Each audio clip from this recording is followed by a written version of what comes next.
का बिंब प्रतिबिंबा द्योतक प्रतिबिंब बिंबा अनुमापक तैसे द्वैतमिसे एक पर्वतसे।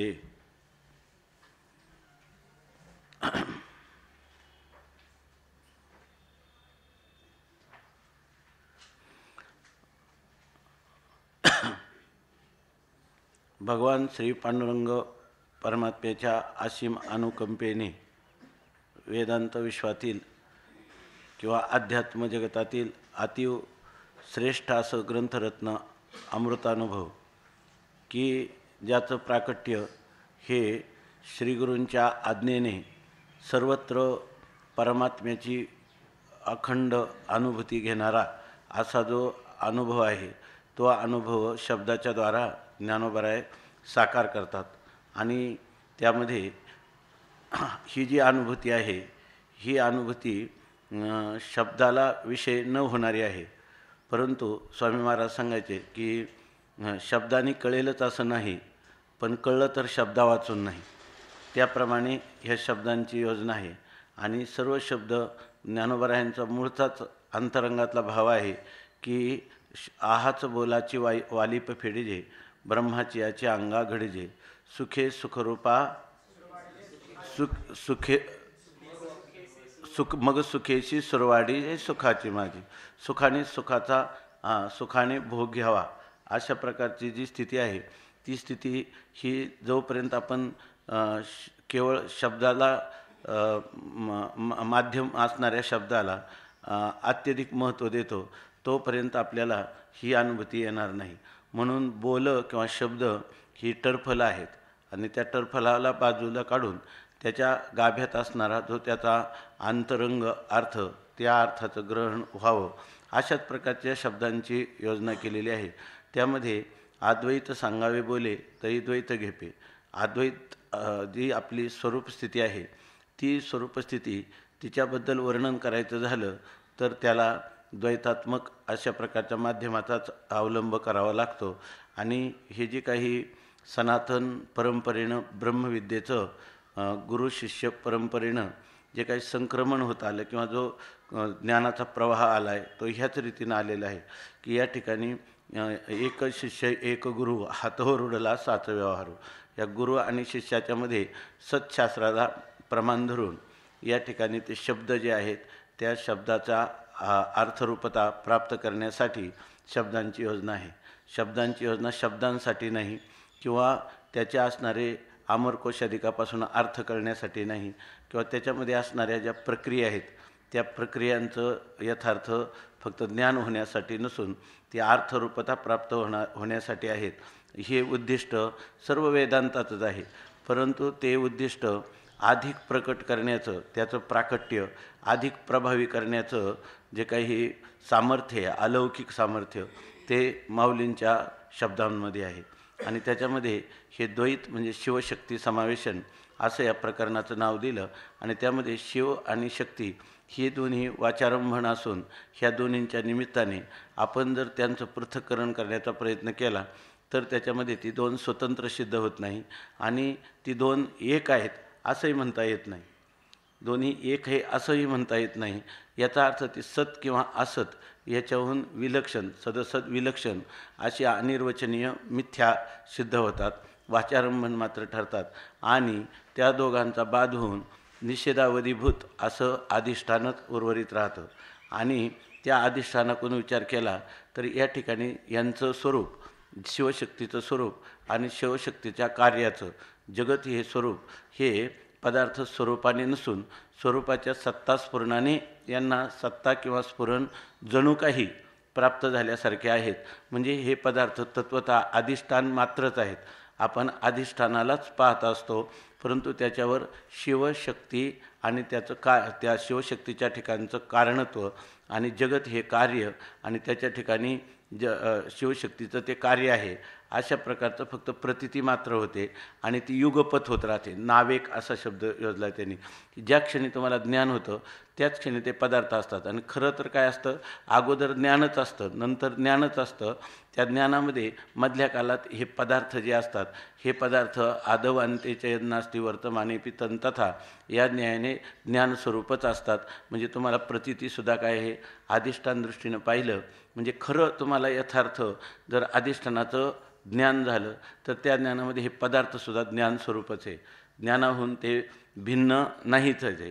त्यांना वाचारंभण असणाऱ्या पदार्थाचा कोणत्याही प्रकारचा विचार करण्याचं सुद्धा कारण नाही. एकदा पहिल्यांदा विचार आहे, त्या विचारात जर हे पदार्थ त्या ठिकाणी वाचारंभण ठरले तर वाचारंभण असणारा जो पदार्थ असतो, उदाहरणार्थ वंध्यापुत्र, आकाशपुष्प, शशशृंग अशा प्रकारचं हे जगत आहे, तेव्हा हे जगत विचार करण्याचा पदार्थच नाही, विचार करण्याचा पदार्थच नाही. आणि यांचा बाद झाल्यानंतर खाली जे द्वैतच जर नाही तर अद्वैत स्वरूप असणारी जे उर्वरित किंवा अवशिष्ट राहणारी स्थिती त्याच्यामध्ये शब्दाची प्रवृत्तीच नाही. म्हणून त्याच्या ठिकाणी विचार करण्याचं कारण नाही आणि जगताचं विचार करण्याचं कारण नाही. मग असं जे खाली जे राहतं तर त्यालाच म्हणायचं की स्वरूपभूत असणारं सुख. पण तुम्हाला पुन्हा पुन्हा प्रतीती होत राहते, तेव्हा पुन्हा प्रतीती होत राहताना त्या ठिकाणी ह्या द्वैताची कल्पना करण्याचं कारण नाही. या ठिकाणी आता अधिष्ठान मात्र राहणं हे त्यांनी सांगितलं. तिथं तुम्ही लोक कोणती संगती लावत, पण आमची संगती काय आहे, सुखाने सुखाचा भोग घेणं, सुखच सुखाचा भोग घेत आहे, बरोबर ना. ज्ञानाला विषय करीत आहे. असं का म्हणायचं की अधिष्ठानाने राहणं हेच त्याचं पाहणं आहे, बरोबर ना. आणि त्या अधिष्ठानाने स्वतःला पाहणं हीच त्याची सत्ता आहे. आणि त्या दोघांचं स्वरूप एक असणं म्हणजे सत आणि चित एक जेव्हा होतात तेव्हा ते सत आणि चित अधिष्ठान मात्र असतात आणि अधिष्ठान आनंद स्वरूप आहे. म्हणून सच्चिदानंदाचीच अनुभूती आम्हाला जगामध्ये येते. एका जनार्दनी एकपणे ओभा आणि चैतन्याची शोभा शोभतसे अशी जी महापुरुषांची अनुभूती, ती अनुभूती समजून घेण्यासाठी आपल्याला लगेच आता 25व्या झाल्या म्हणजे ती अनुभूती आपल्याला म्हणजे यथार्थ रीतीनं आपल्या बुद्धीवर दृढ अशी आरूढ झाली असं काही म्हणता येत नाही. पण ते आरूढ होण्याचा प्रयत्न करायचा. 800व्यात कुठं ना कुठं तरी आपली नाव जी आहे ती परतीराला पोचली पाहिजे. आपली नाव जी आहे ज्ञानेश्वर महाराजांचं जे मनोगत आहे ते मनोगत आपल्याला आकलन झालं पाहिजे. याच्यासाठी आपण पराकाष्ठेचा प्रयत्न करायचा. माध्यम मात्र शब्दच आहे. जितकं आपल्याला निर्दुष्ट शब्दाचा प्रयोग ज्ञानोबारायांनी केलेला तो जो आपल्या लक्षात येईल, आपल्या ध्यानी येईल तर आपल्याला वस्तू दिसेल. अन्यथा आपल्याला वस्तूचं दर्शन होणार नाही. आपल्याला फक्त शब्दाचा आपातता अर्थ किंवा त्याच्यामध्ये आपण आत्तापर्यंत घोकलेल्या प्रक्रिया हे आपलं किंवा ज्या काय आपल्याला आहे ते आपल्या लक्षात येईल. तत्त्व लक्षातच येईल असं सांगता येत नाही. ते काय यम एव एष वृणते तेन लभ्या. जेव्हा ज्ञानोबारायांची अनुकंपा अनुग्रह आपल्यावर पूर्ण रीतीनं होईल. किती पूर्ण रीतीनं अनुग्रह होईल की ज्या वेळेला आपण आणि माऊली भिन्न राहणार नाहीत. एक म्हणजे एक, याच्यामध्ये पुन्हा उपाधिभेद हे सुद्धा म्हणायला राहणार नाही. अखंड चैतन्य हे, दुसरं काही नाही. आणि ही अनुभूती ज्ञानोबारायांना अभिप्रेत आहे. म्हणून आपण त्यांचे जे शब्द आहेत त्या शब्दाच्या अंतरंगामध्ये जितकं आपल्याला अवगाहन करता येईल तेवढं ह्या ओव्यांच्या माध्यमातून किंवा टीकेच्या माध्यमातून करायचं.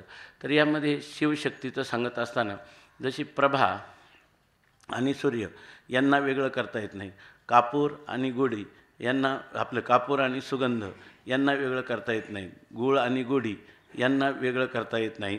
त्याचप्रमाणे या ठिकाणी प्रकृती आणि पुरुष यांचा भेद करता येत नाही. जर या ठिकाणी यांचा भेद करायला गेलं तर भेदाचं चिंतन हे अभेदामध्ये पर्यवसित होतं आणि त्या ठिकाणी भेद लाजून आपल्या मूळ असणाऱ्या अधिष्ठान मूळ स्वरूपामध्ये बुडी देतो, नामतेच्याशी तद्रूप होऊन जातो. अशा प्रकारचा विचार चालू आहे. आता ही 26वी ओवी आहे की बरोबर ना, का बिंब प्रतिबिंबा द्योतक प्रतिबिंब बिंबा अनुमापक तैसे द्वैतमिसे एक भरवतसे. बिंब प्रतिबिंबा द्योतक. आपण आरसा समोर ठेवतो आणि आरशामध्ये आपलं प्रतिबिंब दिसतं, त्याला आपण आरशामध्ये दिसतं त्याला प्रतिबिंब म्हणतो. आणि ते प्रतिबिंब ज्या मुखाचं आहे तर त्याला आपण बिंब असं म्हणतो. परंतु ज्या वेळेला आपल्याला एक स्थिती अशी आहे की आरसा नावाची उपाधी नव्हती तेव्हा आपलं मुखाच्या ठिकाणी होतंच. पुन्हा आरसा घेतल्यावर काय झालं, त्याला प्रतिबिंब असं आपण म्हटलं की त्या प्रतिबिंबाच्यामुळं हे प्रतिबिंब ज्याचं आहे त्या मुखाला आपण काय म्हटलं, बिंब असं म्हटलं. परंतु जर उपाधी आरसा नसेल तर आपलं बिंबाच्या ठिकाणी उपाधीनं केलं काय, उपाधीनं बिंब प्रतिबिंब भाव त्या मूळ मुखाच्या ठिकाणी आणला. जर आपण आरसा बाजूला केला तर प्रतिबिंब राहणार नाही, पण प्रतिबिंब जाईल. उपाधी बाजूला केल्यावर प्रतिबिंब जाईल का, प्रतिबिंब सापेक्ष मुखावर आलेला जो बिंब भाव आहे त्याला पण घेऊन जाईल. आणि आपलं मूळचं मुख जे आहे ते मूळ बिंब, मुख्य बिंब ते मात्र त्याच्या ठिकाणी राहील. पण त्याच्या ठिकाणी प्रतिबिंब सापेक्ष आलेला प्रतिबिंबत्वाच्या सापेक्ष आलेलं बिंबत्व मात्र राहणार नाही, पण मूळ बिंब मात्र जसंच्या तसं राहील. अशा प्रकाराने ही कल्पना आपण ज्या अद्वैत शास्त्राचं जे काही प्रकरण ग्रंथ आहेत त्या, उदाहरणार्थ गेल्या वर्षी आपण सिद्धांत बिंदू पाहिला, त्याच्यामध्ये यासाठी बिंब प्रतिबिंब वादाने ही गोष्ट समजावून सांगितलेली. त्याच्यामध्ये एकच उपाधी कोण आहे, आरसा. आणि त्या आरसा एकाच उपाधीनं काय केलं, बिंब भाव पण दाखवला आणि प्रतिबिंब भाव पण दाखवला. त्यामध्ये ही जी बिंब भाव आहे, बिंब प्रतिबिंबा द्योतक, हे प्रतिबिंब झालं कुठून, मूळ बिंब आहे म्हणून बिंब प्रतिबिंबा द्योतक, प्रतिबिंबाचं दर्शक, बरोबर ना. प्रतिबिंबाचं जे दर्शक आहे ते कोण आहे, बिंब नसतं तर प्रतिबिंब कोणी दाखवलं असतं, म्हणून त्याचं द्योतन किंवा खरं त्याचं प्रकाशन करणारं बिंब आहे. दोन कारणांनी की बिंब हे प्रतिबिंबाचं द्योतक आहे, प्रकाशन करणारं आहे. कशा, आरसा ही उपाधी मानली असता. ते जर बिंब नसतं तर तुम्हाला प्रतिबिंब दिसलं असतं का, नाही. कारण तुका म्हणे मुख नाही दर्पणात, संतोषाची मात दुसरी. ते या ठिकाणी बिंब प्रतिबिंब आहे का याच्यामध्ये, नाही. बिंब प्रतिबिंबवादामध्ये आणखीन असं सांगितलं की आपली अंतःकरणाची वृत्ती त्या आरशामध्ये जाते, पण त्या आरशाला पारा लावलेला असतो, त्याचं भेदन करून पलीकडे जात नाही. त्यामुळं ती वृत्ती काय होते, आरसा हा पारदर्शक आहे, त्याच्यातून परावृत्त होते. आणि परावृत्त झालेली वृत्ती जी आहे ती आरशातल्या मुखाला पाहत नाही, ती काय प्रतिबिंबाला पाहत नाही, ती आपल्या मूळ बिंबालाच पाहत असते.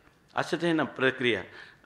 वृत्ती ही अत्यंत वेगवान आहे, त्यामुळं ती जाते आणि ती परावर्तित होते आणि आपल्या ग्रीवास्थ मुखाला विषय करते. पण त्या वृत्तीचा वेग इतका आहे की आपल्याला लक्षात येत नाही की अशी वृत्ती परत आली. वास्तविक ती काय करते, ग्रीवास्थ मुखालाच विषय करत असते. आता आरसा उपाधी दूर केली तर प्रतिबिंब जातं आणि तत्सापेक्ष बिंबत्व भावही जातो आणि आपले मूळ ग्रीवास्थ मुख राहतं. त्याप्रमाणे या ठिकाणी एकच उपाधी जर मानली, कोणती, अज्ञान, ही एकच उपाधी मानली तर त्याच्यामुळं काय आला, प्रतिबिंब भाव आला आणि अधिष्ठानाला प्रतिबिंब भाव आला. तत्सापेक्ष त्या अधिष्ठानाला बिंब भाव पण आला, बरोबर आहे ना. आणि आरसा उपाधी जर दूर केली तर आता अधिष्ठानामध्ये काय, अधिष्ठानाने मुख कोणाने पाहिलं, आपलं ग्रीवास्थ मुख. जेव्हा उपाधी नव्हती तेव्हा मुख नव्हतं का, आणि त्या मुखाचं ज्ञान नव्हतं का, आपलं मुखाच्याच ठिकाणी. उपाधी आली काय आणि गेली काय तरी मुखाच्याच ठिकाणी. पण प्रतिबिंबामुळं काय व्यवहार झाला की या ठिकाणी त्याला बिंब आणि प्रतिबिंब, आपला आरसा उपाधीमुळं झालं काय, ठीक चाललं आहे ना. कधी कधी काही शब्दाचं स्पष्टीकरण नाही झालं किंवा आपल्याला त्याचा आशय लक्षात आला नाही तर लगेच विचारा किंवा त्याच्यात काही दुरुस्ती करून सांगा. जेवढं काही आपल्याला समोर सहजासहजी दिसतं, स्थूलमानाने आपण चिंतन करतो, तर आपलं मुख जे आहे ते आपला निश्चय का नाही, आपलं मुखाच्याच ठिकाणी आहे. आरशामुळं फक्त व्यवहार झाला, पण जेव्हा व्यवहार झाला तेव्हाही आपणच आपलं मुख पाहिलं आणि जेव्हा बाजूला गेला तेव्हाही आपलं मुख आपणच पाहिलं. फक्त आपलं मुख आपण पाहतो ते आरशा वाचून पाहतो का आरसा उपाधीने पाहतो. आपल्याला नेहमी कोणताही पदार्थ जाणून घेताना उपाधीला धरून जाणण्याची सवय लागलेली, पण निरुपाधिक रूपसुद्धा आपणच आपल्याला जाणत असतो. म्हणजे आपल्याबद्दल आपल्याला संशय नाही, मग मुख ग्रीवास्थ आहे की नाही याच्याबद्दल आपल्याला संशय पण नाही आणि विपरीत भावना पण नाही. म्हणजे त्याचं ज्ञानच आहे, म्हणजे ते यथार्थ आहे आणि आपण आपल्याला जाणतच असतो. पण ही गोष्ट आपण लक्षातच घेत नाही. जी मुख्य गोष्ट आहे, जी पुरुषार्थप्रद आहे, तिचा आपण उपेक्षा करतो. आणि ज्या पुरुषार्थापासून हानी करणारे आहेत किंवा पुरुषार्थापासून दूर नेणारे, त्या वस्तूत मात्र आपण त्यांना पुरुषार्थ मानतो. आणि दर्पणात आपली उपाधी पाहणं, बरोबर, दर्पण उपाधीमध्ये आपलं प्रतिबिंब पाहणं. लोक जर तसं पाहिलं तर आपलं मुखाचं आपल्याला ज्ञान आहे की नाही आणि ते यथार्थ आहे की नाही, बरोबर आहे की नाही, साधना वाचूनही आहे की नाही. आणि ते अयथार्थ आहे का, तो भ्रम ठरतो का, तो कधीच नाही. पण आपण तसं पाहतच नाही. आपल्याला उपाधी घेऊन पाहण्याची सवय लागली आहे की नाही. आणि त्याच्यामुळं काय होतं, ते उलट त्या उपाधीमध्ये पाहिलं का किती मोठ्या माणसाला लांब त्याला जावं लागतं. जसं बाई इकडून खायचं तर असं खायचं, असं त्याला कितीतरी दूर जावं लागतं उपाधी स्वीकारल्यामुळं. परंतु माणसाला वाटतं की आरशात्मक पाहून आपल्या स्वरूपाचा निश्चय करणारेच अधिक आहे की नाही. म्हणून ज्ञानोबारायांनी लिहिलं की ज्याला आरसा हातात न धरता आपलं मुख पाहता येत असेल त्याला आमच्या म्हणण्याचं रहस्य कळेल, असं ज्ञानोबारायांनी लिहिलं की बा त्याला आमच्या म्हणण्याचं रहस्य कळेल. म्हणजे याचा अर्थ निरुपाधिक जे स्वरूप आहे ते निरुपाधिक स्वरूप टळटळीतच आहे. मी या रूपाने ये रवी सर्वांच्या हृदयदिशी, मी अमुका ह्यायशी बुद्धी स्फुरे जे अहर्निशी ते वस्तुगा मी. ती जी वस्तू आहे एक सामान्य अहम आहे आणि एक विशेष अहम आहे. विशेष अहम सारखा आगमापायी आहे आणि त्याचं प्रकाशक असणारा तो अहम जो आहे कुटस्थ, तो कुटस्थ नित्य आहे की नाही, अशा प्रकारचा तो आहे. आणि दुसरा कुठ आहे, दुसरा काय विकारी आहे की नाही, तो काय आहे कुठ आहे, तो तो विकारी अशा स्वरूपाचा आहे. हा ते सगळे विकार चांगलं लक्षात द्या. काल त्यांनी चिंतन केलं, जे काही कूट पदार्थ आहे, आध्यस्थ पदार्थ आहे ते कोणावर आहेत, अधिष्ठानावर आहेत. बरोबर का. अधिष्ठानावर आध्यस्थ आहेत आणि त्या आध्यस्थानामध्ये आध्यस्थाची काय आहे व्याप्ती, अधिष्ठान त्याच्यामध्ये, मी अधिष्ठानच म्हटलं ना, अधिष्ठान त्या आध्यस्थ पदार्थामध्ये अनुष्यूत आहे. अनुष्यूत शब्दाचा अर्थ आहे का आत बाहेर. आत बाहेर कोण आहे, मग आत बाहेर जर आहे तर त्या आत बाहेर असणार अनुष्यूत असणाऱ्या चैतन्यामध्ये, बरोबर ना. आध्यस्थामध्ये अधिष्ठान आहे पण त्या चैतन्यामध्ये आध्यस्थ आहे का, त्या त्याच्यामध्ये अनुष्ठित असणाऱ्या चैतन्यामध्ये आपल्याला प्रतीतीला येणाऱ्या पदार्थांचा, नामरूपांचा जर आपण विचार केला तर ती नामरूप उपलब्ध होणारी आहेत का, का नामरूप भासमान आहेत.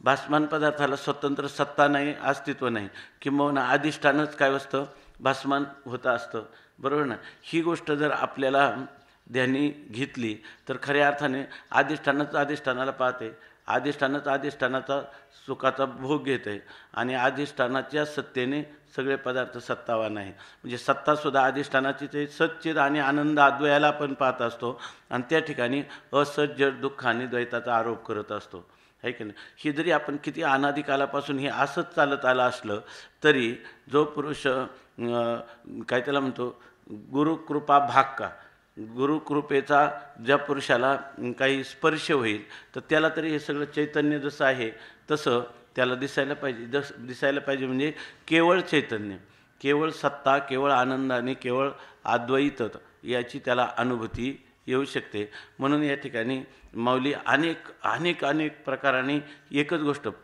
64 वयात, 64 वयाचा विषय मात्र काय आहे, एकच आहे, केवलाला, केवली भावाला अवशिष्ट ठेवणं, आहे की नाही. त्या ठिकाणी इतक्या परमपुरुषार्थाची सिद्धी आहे की त्या ठिकाणी फक्त पुरुषच राहतो, बरोबर ना.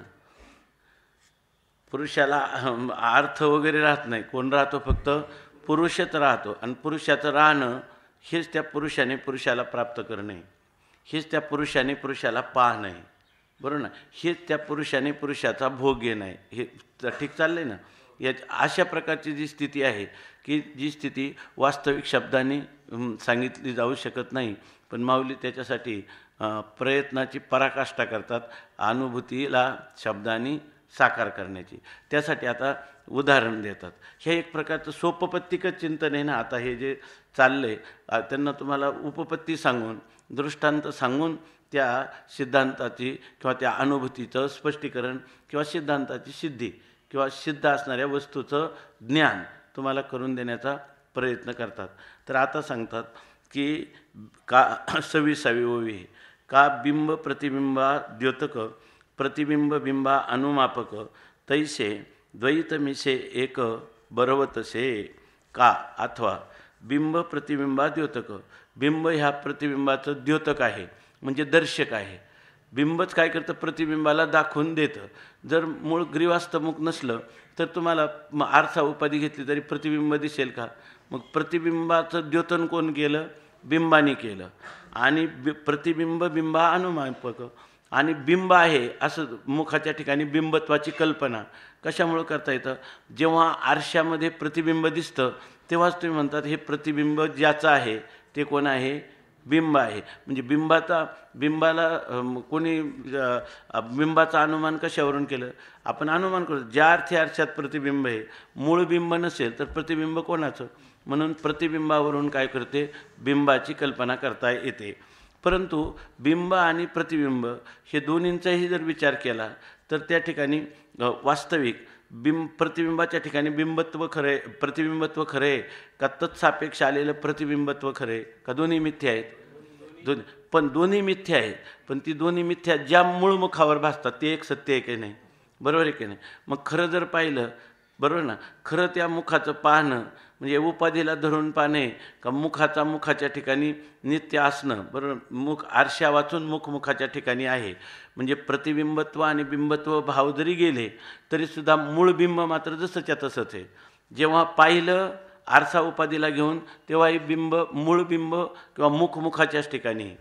आणि ज्यावेळेला आरसा उपाधी केला, तो उपाधी दूर केला तरीसुद्धा बिंबाच्याच ठिकाणी आहे. हे आपलं खरं काय आहे? स्वरूप आहे असं सांगतात. की पुन्हा बिंब प्रतिबिंबाच्या रूपाने तुम्हाला काय कळलं? तुम्हाला बिंब आणि प्रतिबिंबाच्या रूपाने काय कळलं? तर एकच कळलं, एक ग्रीवास्त मुखाचंच तुम्हाला ज्ञान झालं, आहे की नाही? आणि दोन राहिले, प्रतिबिंब बिंब दोन राहिले का प्रतिबिंब बिंब, बरोबर ना? प्रतिबिंब आणि बिंब हा होणारा जो व्यवहार तो एकाच मुखाच्या ठिकाणी झाला. मग एकच मुख काय आहे? सत्य आहे. आणि बिंबत्व आणि प्रतिबिंबत्व दोन्हीही मिथ्या आहे. इतकंच नाही तर त्या ठिकाणी इकडून जर पाहिलं, बरोबर ना, तर प्रतिबिंबही खरंच आहे आणि बिंबही खरंच आहे. बिंबही खरंच आहे आणि प्रतिबिंबही खरंच आहे. कारण ते मूळ मुख खरं आहे, त्याचंच प्रतिबिंब आहे, बरोबर ना? त्याचंच प्रतिबिंब आहे. आणि मूळ बिंबरूप मुख जे आहे त्याचंच ते प्रतिबिंब आहे. म्हणून ते खरं आहे. कारण जसं बिंब आहे तसंच प्रतिबिंब आहे. म्हणून त्या दोघांमध्ये सादृश्य आहे की नाही? त्यांच्यामध्ये सादृश्यामुळे सत्य नाही. ते वृत्ती ज्ञानाचे. बरोबर.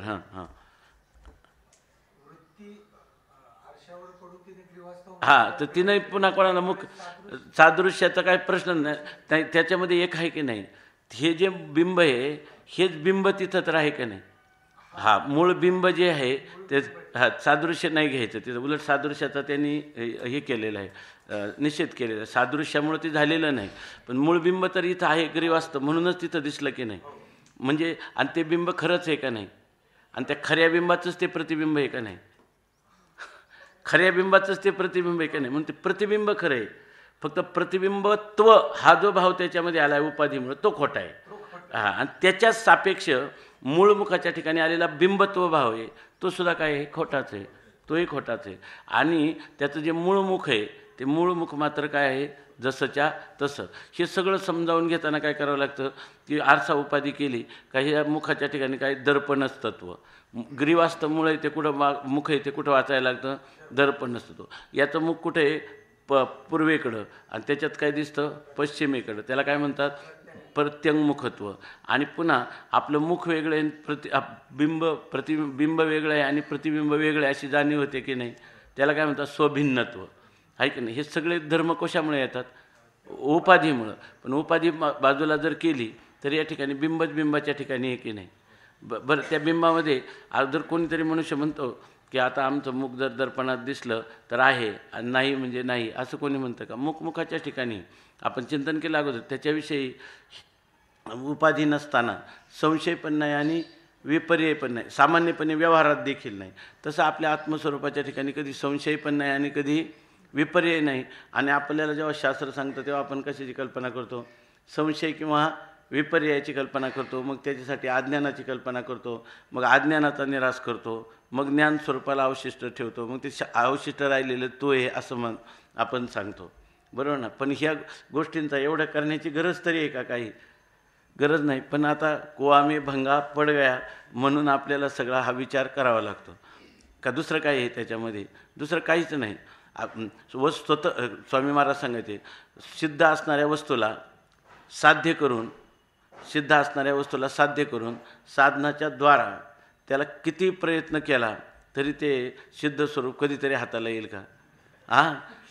कोणत्याही साधनाने, कारण ते सिद्ध आहे, त्याला साध्य केलं आणि साधनाने प्राप्त करायचं म्हटलं तर जे जे साधनाने प्राप्त होईल ते सगळं काय असेल? अनित्य असेल, मिथ्या असेल, आहे की नाही? आणि त्या कल्पित पदार्थातनी प्राप्तीनं तुम्हाला काय होणार आहे?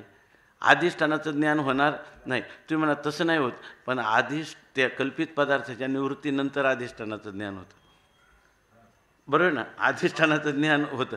हा एवढा उलटा रेटा तुम्हाला करायला कोणी सांगितला होता? स्वतःसिद्ध असणारं अधिष्ठानाचं ज्ञान आणि त्यांनी त्याची निवृत्ती करून मग अधिष्ठानाला उर्वरित ठेवलं आणि मग म्हणायला लागले की ते काय हे अध्यारोप अपवादाशिवाय त्या निष्प्रपंच तत्वाचं ज्ञान होत नाही, आहे की नाही? असं करायचं म्हणजे काय? आपण उगीच श्रम घेतो हे सगळे. तया आमापा मापका सोयावे, मज अव्यक्ता व्यक्त का मानावे, सिद्ध असता का निमावे साधन वेरी. ज्ञानेश्वर महाराज इतके मृदू भाषेत बोलतात, पण तरीसुद्धा तिथं मरता का म्हणण्याऐवजी निमावे म्हटले, आहे का नाही? सिद्ध असता का मरता साधन वेरी. तुमचं स्वरूप सिद्ध असता साधनाच्या द्वारा त्याला प्राप्त करण्याचे तुम्ही वृथाश्रम का बरं करता, असं म्हटले की नाही? बरोबर. काय तू ते करून पुढे उपाय घेती दवडे, तया ठासी अडे मागाची. तू जे लोक तुला पुढं करतात म्हणजे तुला विषय करतात आणि तुझ्या प्राप्तीसाठी प्रयत्न करतात, तितका तितका तू काय राहतो? मागच राहतो. ऐक, असं सांगतात, तितका तितका तू मागच राहतो. हे शब्द ऐकायला सुद्धा आपलं धाडस होत नाही, आहे का नाही? निश्चय व्हायचा तर बाजूलाच राहतं. कारण हे जे संस्कार आहेत आपल्याला किंवा हे खूप अवघड आहे. क्षुरस्य धारा निशिता दुरत्या दुर्गम पथस्तत्कवयो वदंती. हा मार्ग जो आहे तलवारीच्या धारेवर चालण्यासारखा आहे. किंवा माऊलींनी ते सांगितलं ना की याचं चिंतन करत असताना बुद्धीचे वाभाडे निघतात. काय? विवेक श्रवणे खरपुसे, व्रताचरणे कर्कशे, करिता जाती भोकसे बुद्ध्याधिकांचे. आपण असं ऐकल्यावर हे काय साधे काम आहे का? आता एवढ्याच 77 वयामध्ये 2 किलोमीटर चालत जावं लागतं, हे सोपं नाही, आहे का नाही? पण हे स्वतः सिद्ध हे नाही वाटत, आहे का नाही? हे स्वतः सिद्ध आहे असं नाही वाटत, आहे का नाही? आपल्याला दादांच्या येण्याचं कौतुक वाटतं का? येण्याची दया वाटायला पाहिजे, दया वाटायला पाहिजे, तर आपल्याला ह्याचं कळलं, आहे का नाही?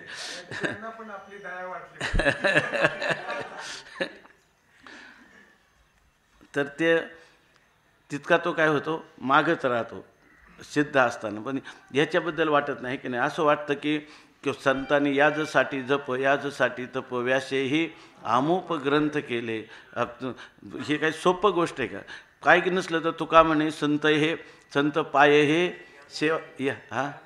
याजसाठी संत पाये हे सेवावे, तरीच तरावे तुका म्हणे. असं जे संतांचे पाय सेवावे म्हणजे संतांच्या स्वरूपाचं सेवन करावं, म्हणजे आत्मत्वाने निश्चय करावं, एवढंच आहे. बरं, निश्चय करायला काय आहे? ते आपलं स्वरूप आहे. निश्चयसुद्धा करतात, पण म्हणतात निश्चय करताना बुद्ध्याधिकाचे वाभाडे निघतात. व्रताचरणे कर्कशे आणि विवेक श्रवणे खरपुसे. हे श्रवण करायचं म्हणजे साधी गोष्ट आहे का? याच्यामध्ये पार व्याकरण शिका, माध्यमिक ग्रंथ शिका, त्यांचे सूत्र शिका, त्या दर्शनकारांचे भाष्य वार्तिक शिका, त्याच्याशिवाय होतं का हे? असं वाटतं, आहे की नाही? पण असं जर एखादा म्हणायला लागलं हे मी काही केलं नाही पण माझी अनुभूती, जसे ते स्वामी महाराज म्हणत होते, अनुभूतीचा आपलाप करता येतो का? आपल्याला करता येत नाही. पण आपल्याला त्या बिना श्रमाचं जर असेल तर काय महत्त्व वाटत नाही त्याचं. काहीतरी केलं बरंच मग बरं वाटतं त्याच्यामध्ये. ज्ञानोबरायांच्या शब्दावर मनुष्याचा नुसती श्रद्धा असली, ह्या शब्दांवर श्रद्धा असली तरी तो आहे त्या ठिकाणी मोकळा राहील. किंवा त्यांचे शब्द काय? मोकळा, सरळ, आहे की नाही? सरळ किंवा नुसदा, एकल, केवल, अशा प्रकाराने ही अनुभूती नित्य सिद्ध आहे. ती स्वयंप्रकाश आहे की नाही? आणि ती आनंदरूप आहे. खरा आनंदाने आनंदाचा भोग ही प्रक्रिया कळून घेताना, ही प्रक्रिया ज्ञानेश्वर महाराजांची कळायची म्हणजे काय बरं? आनंद स्वरूपाने असणं, बरोबर ना? आनंद स्वरूपाने राहणं हीच त्या ठिकाणी आनंद आणि आनंदाचा भोग आहे. जर कोणाच्या मनात द्वैतात्मक आनंद भोग घ्यायचा असेल, आम्हाला कल्पित द्वैतात आनंदाचा भोग होतो हे सुद्धा सांगायचं नाही. कल्पित द्वैतात आनंदाचा भोग होतो हे सुद्धा इथं सांगायचं नाही. तुम्हाला आनंदाचा भोग होतो म्हणून आम्ही अध्यारोपाच्या भाषेत सांगितलेली ही प्रक्रिया आहे. म्हणून आम्ही वारंवार सांगतो की आनंदरूपतेने असणं हाच आनंदाचा भोग आहे. म्हणून ज्ञानोबरायांनी याचं सगळं सूत्र ज्ञानेश्वरीमध्ये सांगून ठेवलं आपल्याला की तेथीचे पाहणे ऐशा सेवेरा जैसा न बोडलिया विहिरा आपुलिया उगमी झरा होनी ठाके. आहे की नाही? ज्या वेळेला पाणी आपल्याला दिसलं नाही, त्या जमिनीचा भेद केला नाही, त्यावेळेला आतमध्ये असणारं जे पाणी, त्या पाण्याला कोणी पाहिलं? त्या पाण्याला त्या पाण्यानेच पाहिलं. आता पाण्याला कसं काय पाहिलं? अहो ते पाण्याने असणं, पाणी ज्या अर्थी बाहेर आल्यावर दिसतंय आपल्याला त्या अर्थी त्याची सत्ता आहे. मग आता तिथं पाहणारा कोण नव्हता. मग त्या पाण्याला जर पाहणारा कोण नव्हता म्हणजे असत होतं का? ते असत असतं तर आता सत्व आलं असतं का? जर ते त्या ठिकाणी कायम अज्ञेय हे त्याचं स्वरूपच असतं तर आता तुम्हाला ज्ञानाला विषय झाला असतं का वर करलेला? याचा अर्थ तिथं होतं. पण तिथं दुसरं कोणी तर नव्हतंच. पण तिथं काहीच नव्हतं म्हणण्याची सोय नाही, बरोबर ना? आणि त्याला कोणीच जाणलं नाही असं म्हणण्याची सोय नाही. याचाच अर्थ त्या काय आहे, त्या पाण्यानेच पाण्याला जाणलं असं त्याचा अर्थ झाला की नाही?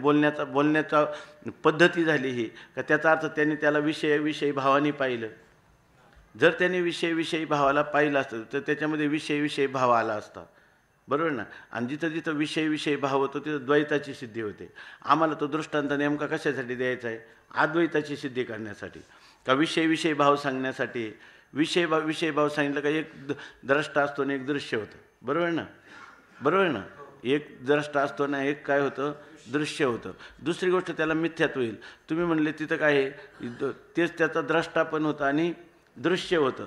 तर काय झालं? एकदा द्रष्टा होतं आणि एकदा दृश्य होतं. असं जर दोन झालं असेल, एक तर काय व्हायला पाहिजे? एक द्रष्टा दृश्य भावीवर जे चैतन्य मानलं पाहिजे, किंवा त्यांच्यात जर येत असेल दृष्टा तर त्याच्या ते पानं बाधित होणारं झालं का सत्य पानं झालं? ते पाण्याला विषय भावाने पाहिला असेल तर ते पानं वास्तव आहे का ते पानं कल्पित आहे? ते पानं तिथं सुद्धा काय आहे? कल्पितच आहे की नाही? म्हणजे खरं काय? पाहणेरूपाने असणं हेच त्याने त्याला पाहणं आहे. हा भाव आपण लक्षात घेतला पाहिजे. म्हणणंही बरोबर आहे, पण ते व्यावहारिक स्तरावर आहे. सांगण्याचा भाव जो आहे तो त्यांनी त्याला पाहिलं हा सांगण्याचा भाव नाही. त्याची सत्ता विद्यमान आहे एवढंच घ्यायचं. त्याची सत्ता विद्यमान आहे. कारण पुन्हा व्यवहारात जेव्हा तुम्ही त्याच्या जमिनीवरची अस्तर दूर करता तेव्हा पाणी आहे की नाही? मग याचा अर्थ पाणी होतंच ना. होतं म्हणून आलं आहे का? नाही असता हा सज्ज आहे. ते असतापासून सद उत्पन्न होत नाही. तसं हे सगळं जे तुम्हाला भासतं आहे हे कोण आहे? कोणाच्यामुळं भासतं आहे? ज्या अधिष्ठानामुळं भासतं. ते अधिष्ठान जर सद्रूप नसेल तर तुम्हाला या ठिकाणी याचा भास तरी होईल का? यांचा सत्ता तरी, सत्तेचा भास होणार नाही किंवा भासमान सत्ता दिसणार नाही, बरं ना? भासमान सत्ता दिसणार नाही. याचा अर्थ ते दोन्ही त्याच्या ठिकाणी आहेत. आणि दोन्ही आहेत म्हणजे ती सच्चित जिथं असतं तिथं आनंद त्याला सोडून कधीच नसतो. म्हणून सच्चिदानंदच आहे. आणि असा जो पदार्थ असतो तो पदार्थ नित्य एकरूप असतो. एकरूप असतो म्हणजे एकरूपच आहे आणि तो फक्त आत्माच आहे. दुसरं उदाहरण वगैरे त्याला द्यायला कोणती नाही. असा दुसरा पदार्थच नाही. म्हणून आचार्यांच्या शतश्लोकीमध्ये याला दृष्टांत उपमा वगैरे काही नाही. तो पदार्थ स्वतःसिद्ध पदार्थ, त्याची उपमा त्यालाच आहे. दुसरे कोणाला उपमा त्याची निरुपमेय आहे, ते अनुपमेय आहे.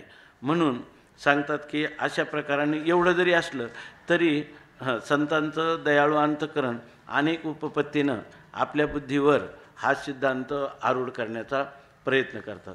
त्याच्यामध्ये सांगतात की बिंब प्रतिबिंबा द्योतक आणि प्रतिबिंब बिंबा अनुमापक. प्रतिबिंब जे आहे ते बिंबाचं अनुमान करता येतं की नाही? ज्या अर्थी प्रतिबिंब पडले त्या अर्थी कुणीतरी बिंब असलंच पाहिजे असे. पण त्या दोघांचं बिंब आणि प्रतिबिंबाचा विचार करताना द्वैत मिसे एक बरवतसे. ते म्हणतात द्वैताच्या निमित्ताने एकच बरवतं. म्हणजे बिंब आणि प्रतिबिंब, बरोबर ना? ह्या द्वैताचा विचार करत असताना तुम्हाला काय होतं? मूळ बिंब जे आहे ते मूळच बिंब बरवतं म्हणजे शोभतं, किंवा मूळ बिंब म्हणजे अधिष्ठान जे आहे ते अधिष्ठानच त्या ठिकाणी मिरवतं. म्हणजे अधिष्ठानाचीच तुम्ही प्रतीती घेत असता. ज्या वेळेला तुम्हाला बिंब आणि प्रतिबिंब म्हणता त्यावेळेला तुम्ही पाहत कोणाला असता खऱ्या अर्थाने मुखाचीच प्रतिबिंब आपलं मुखाचीच प्रतीती तुम्हाला येत असते. म्हणून तुकाराम महाराजांचं तुका म्हणे मुख नाही दर्पणात, दर्पणात नाही ते कुठं आहे? मग तिथं तुम्हाला दिसतं ते काय आहे? संतोषाची माता दुसरी ते. इथं संतोष म्हणजे हा आनंदच आहे की नाही. हे ज्या वेळेला तुम्हाला बिंब आणि प्रतिबिंब हे भाव दोन्ही सत आणि चित घ्यायचे नाही या ठिकाणी, बरोबर. सत आणि चित हे कशात आनंदात पर्यवस्थित होतात आणि ती आनंदरूप अधिष्ठानच यांच्या रूपाने विलसत असतं. द्वैतमिषे एक बरवतसे. ज्यावेळेला तुम्ही बिंब प्रतिबिंब भावाने विचार करता तेव्हासुद्धा असंच आहे. द्वैतमिषे एक बरवतसे, एकच ग्रीवास हां ती एक ओळी. हां मुख दिसो का दर्पणी. मुख जरी तुम्हाला आरशात दिसलं तरी त्याचं एक पण आबाधितच आहे की नाही. दर्पणात दिसलं तरी ग्रीवास्त मुखाचं एकपणच आबाधित आहे. त्याचं कारण असं आहे, आता बिंब प्रतिबिंबात आहे, जेव्हा वृत्ती जाते आणि माघारी फिरते तेव्हा ती त्या प्रतिबिंबातला नाही पाहत, ती कोणाला पाहते? ग्रीवास्त मुखालाच विषय करते. म्हणून मुख दिसो का दर्पणी, परंतु ते त्या मुखपणानेच ती आहे हां. हां मग तुम्हाला ते प्रतिबिंब दिसलं ते काय झालं? वायानी. एक त्याला संतोषाची मात म्हणा, नाही तर तुम्ही त्याला काय म्हणा? वायानं व्यर्थ आहे, वाचारंभन आहे असं म्हणा. बरं हां हां हां दृश्य हे दृष्टीला दिसतं, दृश्य किर दृष्टीशी दिसे. हां पण ते तिथं दृश्य आहे का तो द्रष्टाच दृश्याच्या रूपाने आपलाच आपल्याला पाहत असतो. दृश्य पाहत असो का द्रष्ट्यालाच द्रष्टा पाहत असतो. कारण दृश्य पदार्थ तर नाही, मग दृश्य सापेक्ष द्रष्टाही नाही. मग त्या ठिकाणी झालेल्या व्यवहारात कोणी कोणाला पाहिलं?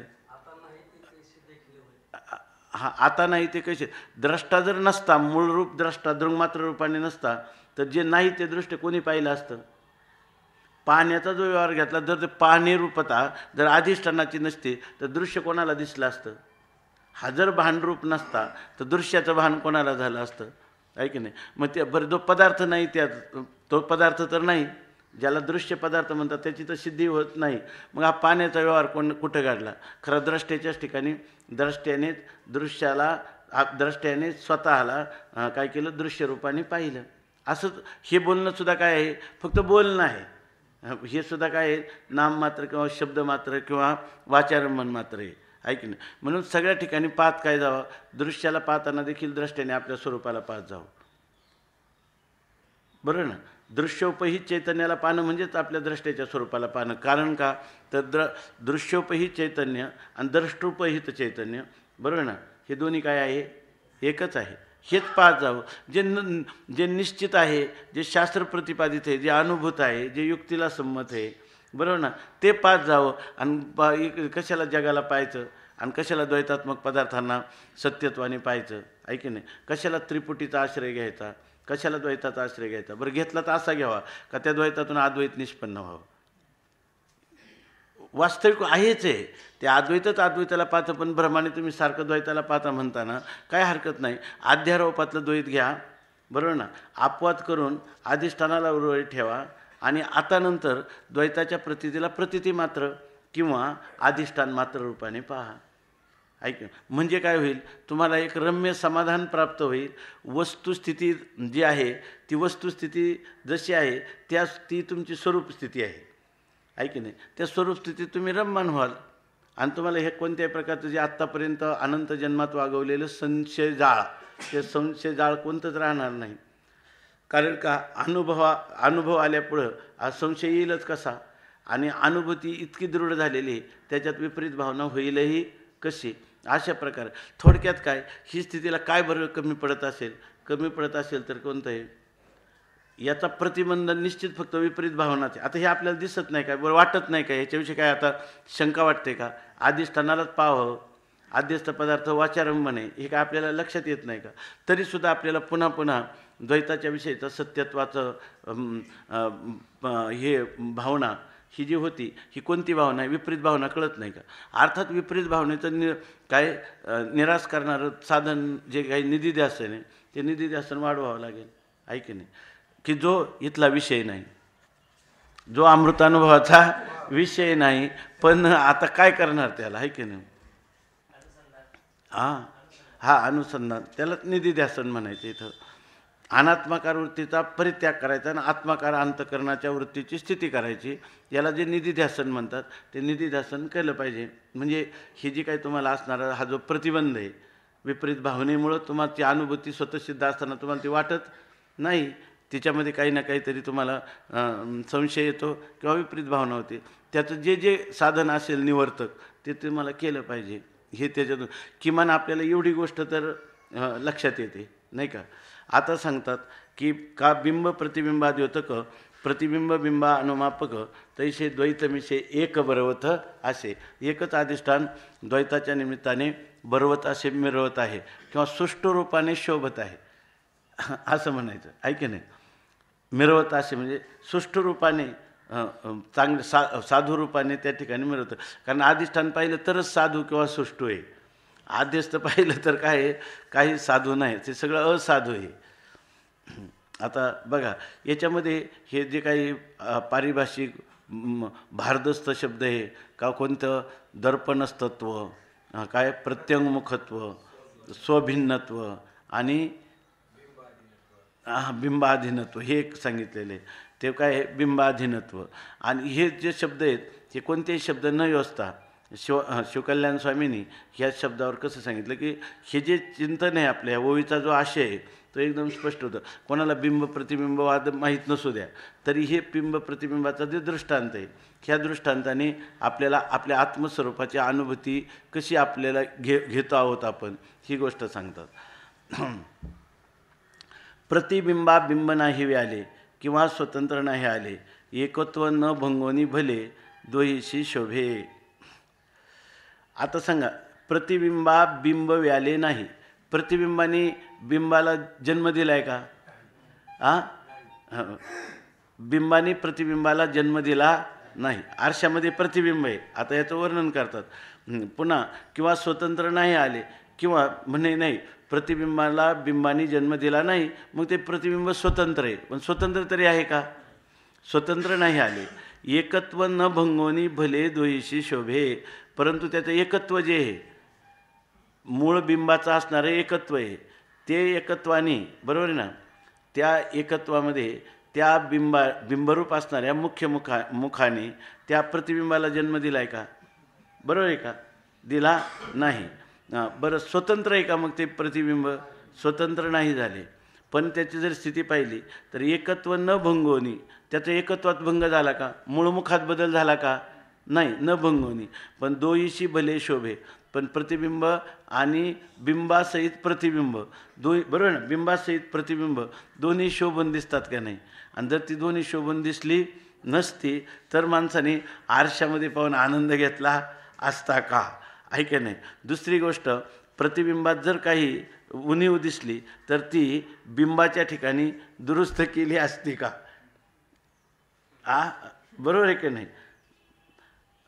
वस्तुस्थिती अशी आहे की असं घडतं आहे का बिंबाने प्रतिबिंबाला जन्म दिला नाही. बिंबाचं मूळ बिंब जे आहे त्या बिंबामध्ये कोणत्याही प्रकारचं परिवर्तन पण झालं नाही आणि प्रतिबिंबाला स्वतंत्र जन्म पण झाला नाही, तरी दोन्ही मिळून मात्र शोभतात. दोन्ही मिळून कुठं दोघांचं शोभणं कुठे चांगलं? मूळ बिंबाच्या ठिकाणी मात्र दोन्ही शोभून दिसतात. मग ती शोभा जी आहे बिंब आणि प्रतिबिंब रूपाने, ती बिंब प्रतिबिंबाची शोभा आहे का मूळ बिंबाची शोभा आहे?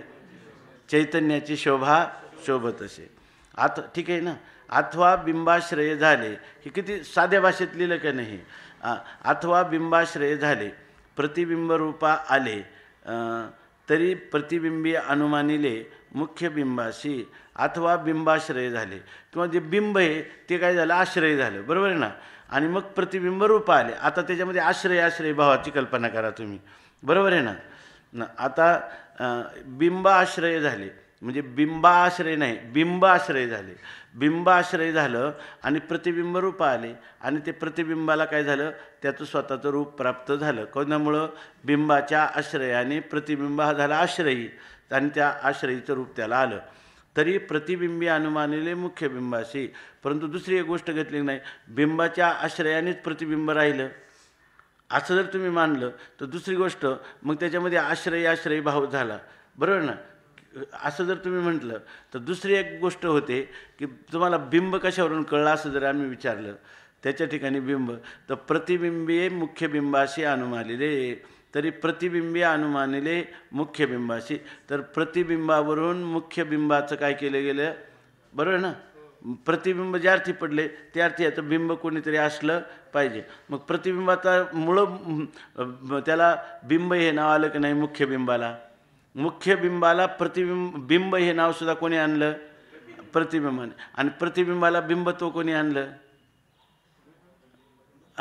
प्रतिबिंबाला प्रतिबिंबत्व कोणी आणलं बिंबाने आणलं दोन्ही एकमेकावर अवलंबून आहे की नाही बरोबर ना ज्यावेळेला एकाचं अनुमान केलं मुख्य बिंबाचं तेव्हा प्रतिबिंब सहाय्य झालं की नाही बरोबर ना आणि जेव्हा बिंब दिसलं तेव्हा ते बिंब कोणाचं म्हटलं आपलं प्रतिबिंब दिसलं तेव्हा प्रतिबिंब कोणाचं प्रतिबिंबाचा आश्रय कोण मूळ मुख्य असणाऱ्या बिंबाच्या ठिकाणी बिंबत्व ही कल्पना केली गेली की नाही केली गेली आता प्रतिबिंबाशी पाहता मुख्य बिंबाचीच आस्तिक्यता एवं देखत वृथा भेदभान याच्यावरून पाहिलं हे दोन्ही जे आहेत ते प्रतिबिंब आणि बिंब या दोघांमध्ये भेद आहे का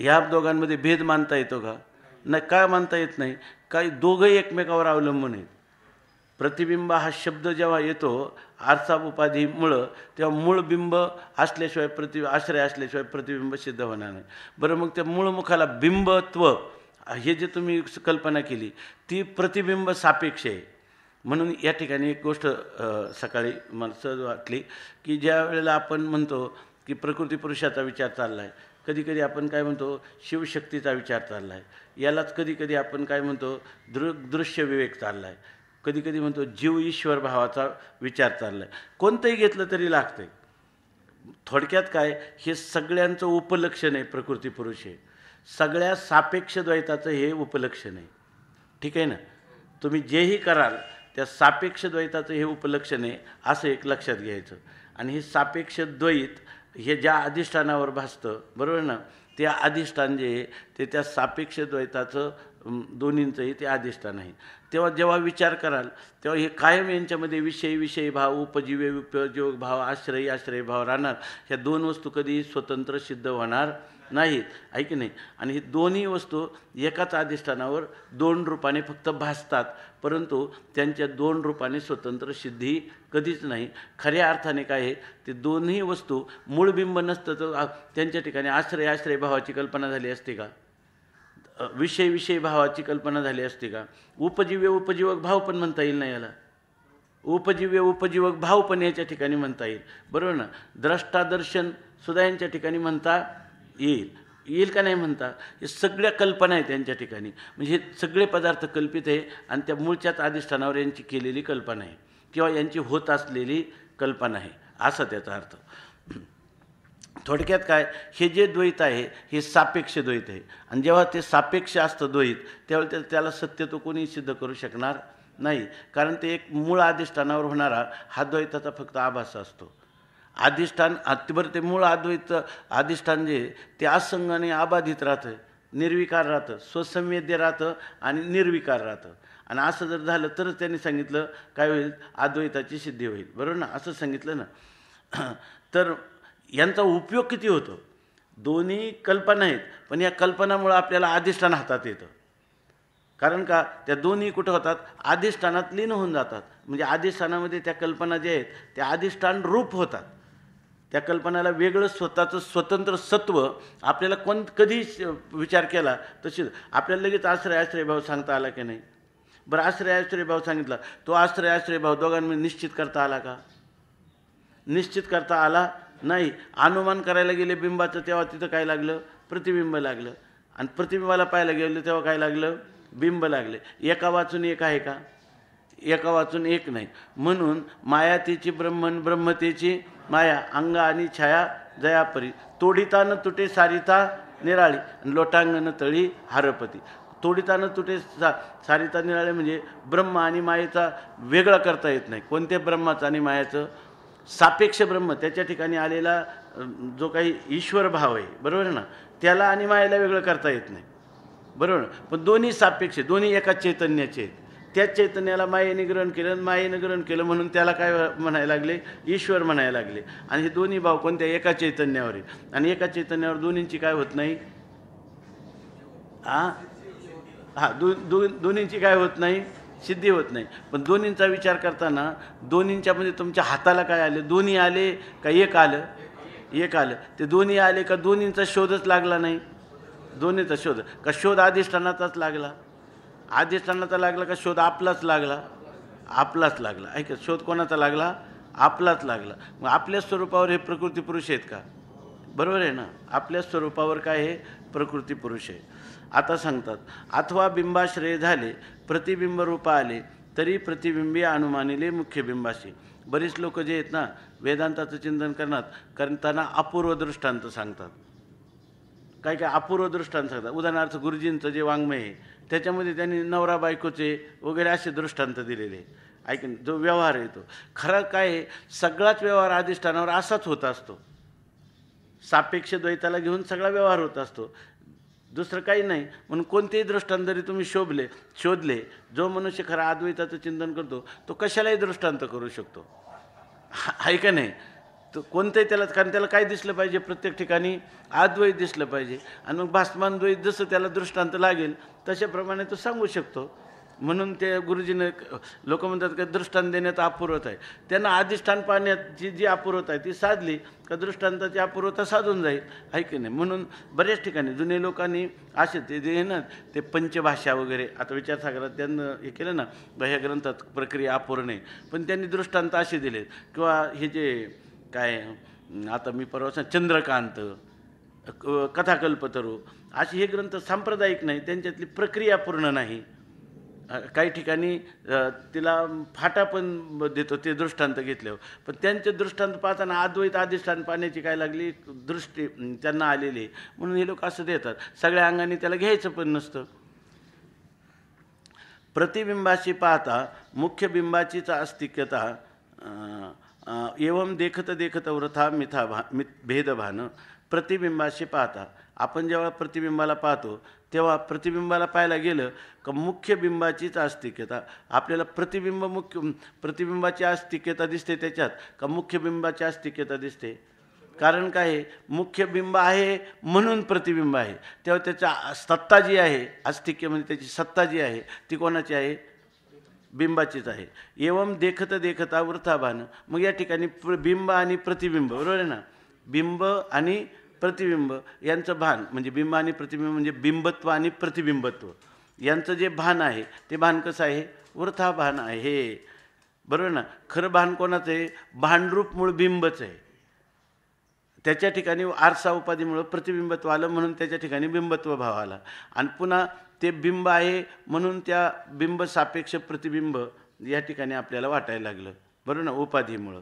पण खरं जे आहे ते काय, त्यांचं बिंब आणि बिंबत्व आणि प्रतिबिंबत्व यांचं होणारं भान हे काय आहे, वृथा भान आहे. तस्मात ठीक आहे ना. तस्मात प्रतिबिंबाचे निमिषे मुख्य बिंबची मिरव तसे तैसे भेदे विनविलासे स्वरूप मात्र. आता जर खरं पाहिलं तर बिंब प्रतिबिंबत्वाच्या रूपाने मुख आहे, मूळमुख, का प्रतिबिंबत्वाच्या रूपाने मूळमुख आहे, का दोघांच्या ठिकाणी मुख्य मूळमुखच आहे की नाही. म्हणून म्हणतात तस्मात, म्हणून प्रतिबिंबाचे निमिषे प्रतिबिंबाच्या रूपाने देखील मुख्य बिंबाची मिळवत असे, मुख्य बिंबच प्रतिबिंबाच्या रूपाने मिळवत आहे. तैसे भेदे विनविलासे स्वरूप मात्र. तिथं भेद होतो का काही, मूळ बिंबामध्ये कोणत्याही प्रकारचा भेद न होता ते मूळ बिंब जसं प्रतिबिंबाच्या रूपाने मिरवतं शोभतं त्याचप्रमाणे या ठिकाणी कुठलाही भेदा न होता या ठिकाणी हे जे स्वरूप आहे ते स्वरूप मात्रच आहे, परंतु त्याचा कोणत्याही प्रकारचा भेद न होता त्याच्यामध्ये अफुटता राहून त्या कोणत्याही भेदाने अस्पर्शित राहून ते मुख्य जे बिंब आहे ते भेदे विनविलसते, भेदा वाचून त्याच्या ठिकाणी विलास होतो. दृंग मात्र जे द्रष्टेपण ते स्वप्रकाशे करून आपण याशीचा आपण देखू लागे.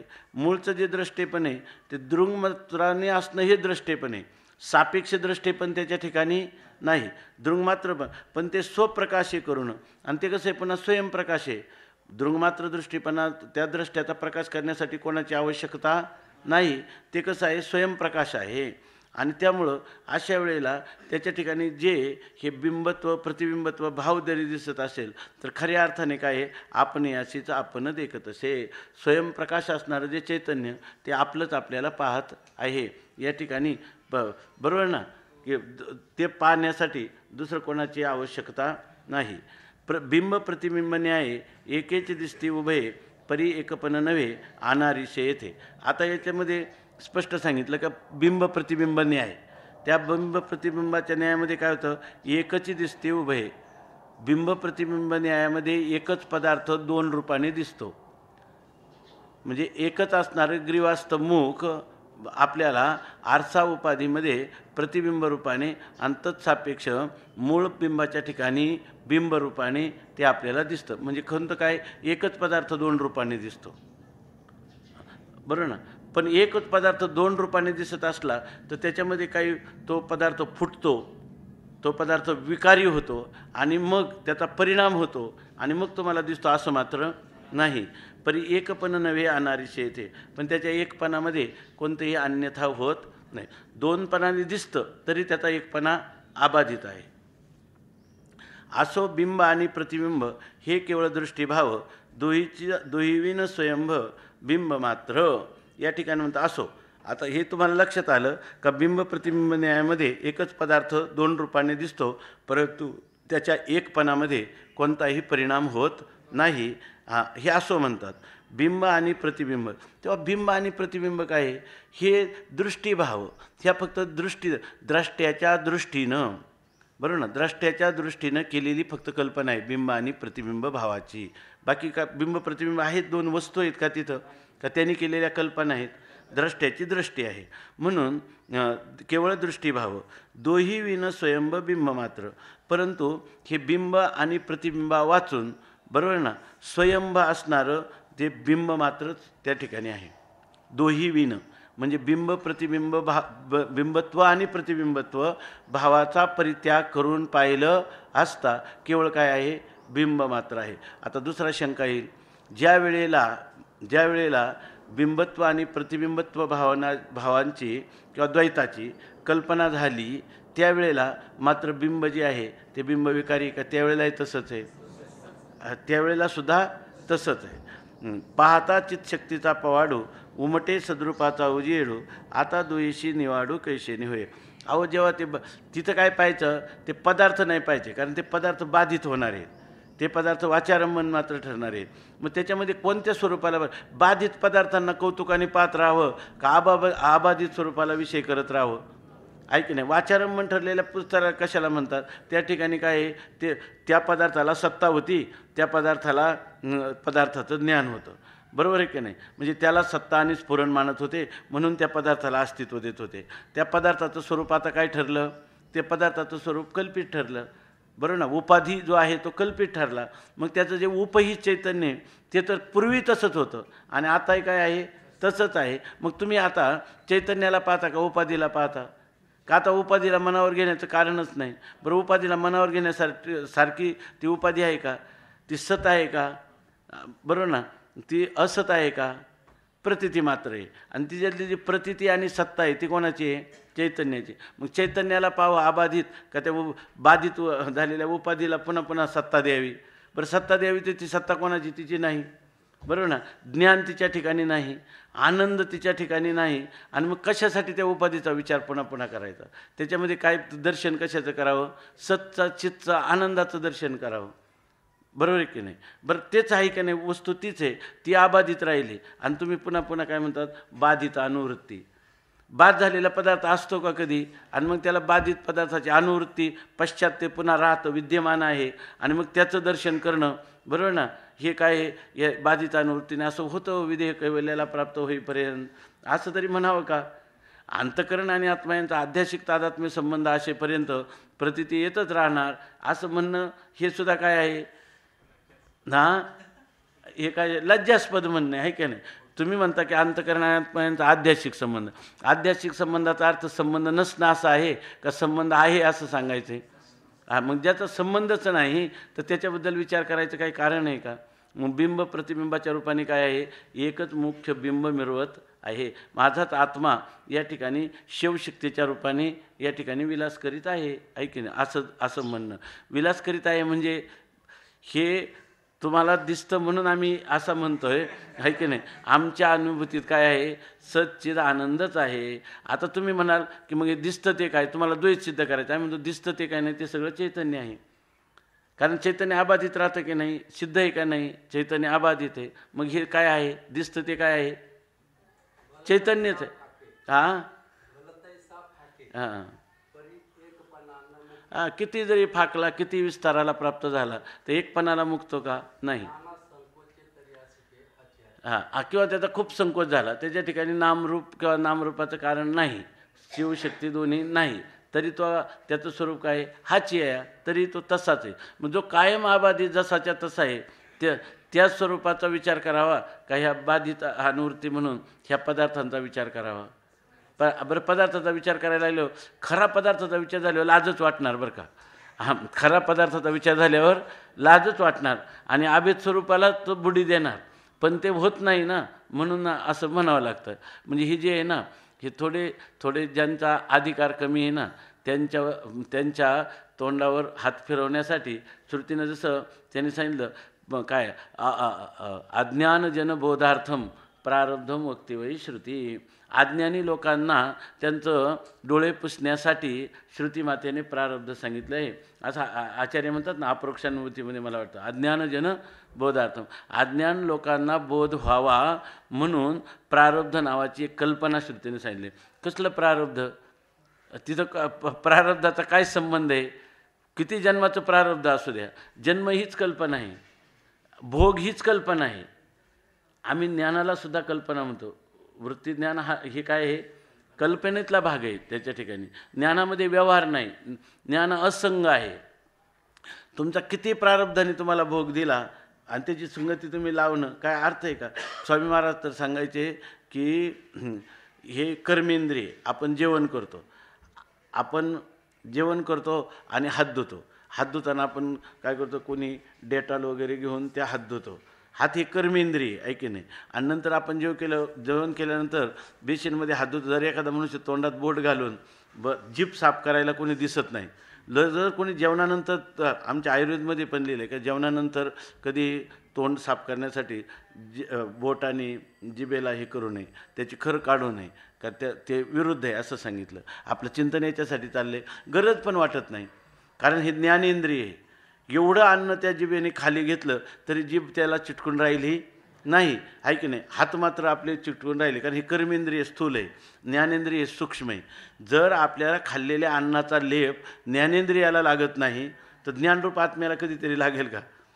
त्यामुळे या ठिकाणी जो पदार्थ बाधित आहे तो राहिला आणि मग त्याला मिथ्यात्वाची समजूत ठरवायची, मग अधिष्ठान असंग निर्विकार आहे अशा प्रकारचा निश्चय करायचा. हे काम राहील का तरी त्याला करायला नाही. म्हणून हे सुद्धा प्रारब्धलेश, अविद्यालेश, बाधितानुवृत्ती, बरोबर आहे ना?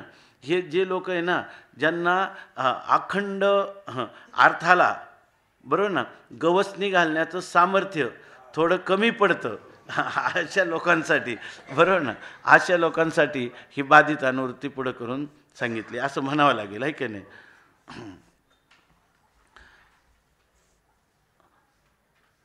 दृंगमात्र जे द्रष्टेपण ते स्वप्रकार नाही काय बिंब प्रतिबिंब न्याय एकच दिसते उभे. बिंब आणि प्रतिबिंब न्यायाने आपण बिंबाला प्रतिबिंबाला पाहत असतो का एकालाच पाहत असतो?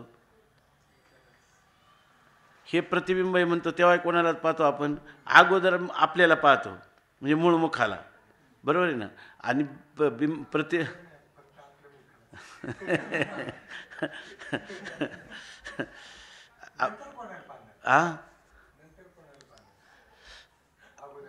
हा ते काय म्हणतात, अगोदर आपल्याला पाहतो नंतर कोणाला पाहतो म्हणून म्हणतो. खरी गोष्ट आहे. जर आपल्या हो आपल्याच हे बघा अगदी बरोबर आहे, त्याच्याबद्दल काही नाही, खरं तेच आहे. पण तुम्ही म्हणता असं कसं म्हणता, तर ते का म्हणतं ते सांगतं. खरं आपण आपल्यालाच पाहत असतो. बरोबर ना. आपणच पाहत असतो, पण घटा असती घटा भाती म्हणतो का नाही, म्हणतो की नाही. म्हणून त्याचं ते हे काय फलबल कल्पे, तुम्ही त्याला पाहता की नाही. मग आम्हाला तुम्हाला सांगावं लागतं, त्यावेळेला तुम्ही घटाला ज्या अर्थी पाहता ना, घटाला पाहता ना, तर घटोभाती म्हणता ना, तर घटोभाती नाही, तुम्ही स्वयंभाती म्हणून घटोभाती. आणि मग बरोबर आहे का नाही. मग तो जर तुम्ही भास्वरूप नसते तर तुम्हाला घटाचं ज्ञान तरी झालं असतं. आता तुम्ही हे हा बरोबर आहे बरं का म्हणता, म्हणून आम्ही म्हणतो, आहे की नाही. म्हणून आम्ही म्हणतो तुमचं स्वरूप स्वयंप्रकाश कळून देण्यासाठी त्याचा उपयोग करतो, बरोबर ना. ते स्वसंवेद्येची जाणीव करण्यासाठी आम्ही अगोदर म्हणतो घटो अस्ति घटो भाती. नंतर आम्ही म्हणतो का घट, त्या अस्थिमध्ये पडलेला घट हा उपाधी आहे आणि तो कल्पित आहे, तेव्हा भातीच भाती आहे. आणि आस्ती असती नाही, घटो असती नाही, आस्ती असते. आणि ते आस्ती भाती हे कोण आहे, हा ते आनंद आहे. आणि त्या आस्ती भाती आणि आनंद कोण आहे, मी आहे, आहे की नाही. आता तुम्हाला वाटतं हां मी आहे, माझं स्वरूप आहे, म्हणून आम्ही त्या कल्पना सांगतो. नाही तर खरं काय आहे, आस्तीच असते, भातीच भाती, आनंदच आनंद आहे. आणि त्याच्या ठिकाणी दुसरं काही झालेलं नाही. त्याच्या ठिकाणी त्रिपुटीसुद्धा झालेली नाही. पण तुम्ही त्रिपुटीला घेते, मग आम्ही म्हणतो बरोबर आहे. इकडे या ठिकाणी त्रिपुटी घेतली ना तुम्ही, सगळ्या त्रिपुटीला अधिष्ठान एकच चैतन्याची आम्ही कल्पना करतो. ज्याच्या ठिकाणी अधिष्ठान आद्यस्थ भाव नाही, त्याच्या ठिकाणी आम्ही म्हणतो एक अंतःकरण उपहित चैतन्य, ते ज्ञाता झालं किंवा प्रमाता झालं, बरोबर ना. नंतर त्या ठिकाणी अंतःकरण वृत्त्युपहित चैतन्य, बरोबर, त्याला आम्ही नाव दिलं प्रमाण. प्रमाण अंतःकरण वृत्त्युपहित चैतन्याला. आणि विषयोपहित चैतन्याला नाव दिलं आम्ही प्रमेय, बरोबर आहे का नाही. असं आम्ही त्याला नाव दिलं. त्याला काय म्हणतो, विषयोपहित चैतन्य असं त्याला नाव दिलं. आणि मग हे ज्यावेळेला प्रमात्याची वृत्ती विषयापर्यंत जाते, तेव्हा काय होतं, विषयोपहित चैतन्य आणि काय प्रमेयोपहित म्हणायचं किंवा विषयोपहित म्हणायचं ना, दोन्ही चैतन्य काय होतात, एक होतात. दोन्ही उपाधी एक होतात. आणि त्या दोन उपाधी झाल्या का मूळचं चैतन्य काय आहे, एकच आहे. असं आम्ही तुम्हाला प्रक्रिया सांगतो. पण खरं ह्या सगळा व्यवहार न करता चैतन्य काय आहे, एकच आहे. पण हे तुमच्या बुद्धीवर आरूढ होतं का, नाही. आणि म्हणून आम्ही असं म्हणतो, आहे की नाही. जर तुमचं जर भांडरूप मी आहे, नेप्तिरूप मी आहे असं म्हटलं तर तुमचं आता तुम्हाला कोणता तरी व्यवहार दिसायला पाहिजे होता का. बरं दिसला तर दिसू द्या, शंका यायला पाहिजे होती का, शंका आली का नाही. म्हणून एवढी शास्त्र निर्माण झाली. दुसरं असो बिंब आणि प्रतिबिंब हे केवळ दृष्टीभाव, दोही विन स्वयंभ बिंब मात्र. बिंब आणि प्रतिबिंब हे केवळ दृष्टीचे काय आहेत, भाव, म्हणजे दृष्टीच्या संकल्पना आहेत, बरोबर ना. दोही विन स्वयंभ बिंब मात्र. बिंब प्रतिबिंब भाव जर गेले तर दोन्ही वेळ काय आहे, केवळ स्वयंभ बिंबच आहे. आता चित्शक्तीचा पवाडू, उमटे सद्रूपाचा उजेडू, आता दोहीशी निवाडू कैशेनी होय. म्हणतात चित्शक्तीचा पवाडू. आता चित्शक्तीचा काय आहे, पवाड म्हणजे विस्तार, म्हणजे ज्ञानाचा काय झाला, विस्तार झाला. तर उमटे सद्रूपाचा उजेडू, ज्ञानाचा विस्तार झाला की उजेड कशाचा पडतो, सद्रूपाचा उजेड पडतो. आता हे काही दररोजच आपले ज्ञानाचा विस्तार झाला म्हणजेच काय होतं, लगेच अस्तित्वाचा निश्चय होतो. ऐकेन, ज्ञान हे सत्तेला सोडूनच नाही. ज्ञान काय करतं, अस्तित्वाला प्रकाशित करतं. अस्तित्वाला प्रकाशित करतं म्हणजे ज्ञान सत्तेचं प्रकाशन करतं असं नाही. ज्ञान हे अस्तित्वाला सोडून कधी राहतच नाही. म्हणून त्याला म्हणायचं की प्रकाश, जणू काही त्यांनी त्याचा प्रकाश केला. म्हणजे जणू काय प्रकाश केला म्हणजे ते दोघं अविभाज्य अंगाने एकाच कालात एकाच ठिकाणी काय होतात, अभिव्यक्तीला प्राप्त होतात, बरोबर ना. म्हणून त्याला म्हणायचं सामान्य रूपाने ते असतात, ते विशेष भावाला प्राप्त होणं हाच त्याचा पवाड आहे. पाहता चित्शक्तीचा पवाडू, उमटे सद्रूपाचा उजेडू, आता द्वेषी निवाडू कैशेने होय. आता दोघांचा निवाड म्हणजे सत्शक्ती आणि चित्शक्ती, प्रकृती आणि पुरुष यांचा निवाड म्हणजे भेद हा कसा करणार तुम्ही सांगा बरं. अर्थात कशाच रीतीनं त्याचा भेद सिद्ध करता येणार नाही. कारण सत्तेला घेतलं का चित्त येतं आणि चित्तला घेतलं की सत्ता येते. एवं दोघां येते म्हणून हे दोन्ही काय होतील, सत्य सिद्ध होतील का नाही. एकाला घेतलं की एक आणि एकाला घेतलं की एक, बरोबर ना. मग या ठिकाणी बरोबर ना, इथं त्यांनी काय लिहिलं, चित्तशक्ती असं म्हटले ना, चित्तशक्ती आणि चितला शक्ती म्हटलेले आणि सतला काय म्हटलेले, पुरुष असं म्हटलेले. आणि ह्या दोघांचाच हा आहे ना, चित आणि शक्ती ह्या दोघांचाच विस्तार आहे ना. सत आणि चित किंवा शिव आणि शक्ती किंवा प्रकृती आणि पुरुष यांचा जो विस्तार आहे तो एकमेकाला सोडतच नाही. मग आता दुहीशी निवाडू कैशीने होईल. मग दोघांचा भेद कसा करता येईल. दोघांचा भेद करता येईल का. कारण दोघं एकमेकाला सोडूनच राहत नाही. हां, आता मला हे म्हणायचे की दोघांचा जर निवाडच करता येत भेदच करता येत नाही तर मग ही दोन नाहीत का काय. हां, ही दोन काय आहेत. नाहीच आहे. नाहीच आहे का प्रतीतीला येतात. प्रतीती मात्र आहेत. प्रतीती मात्र आहे.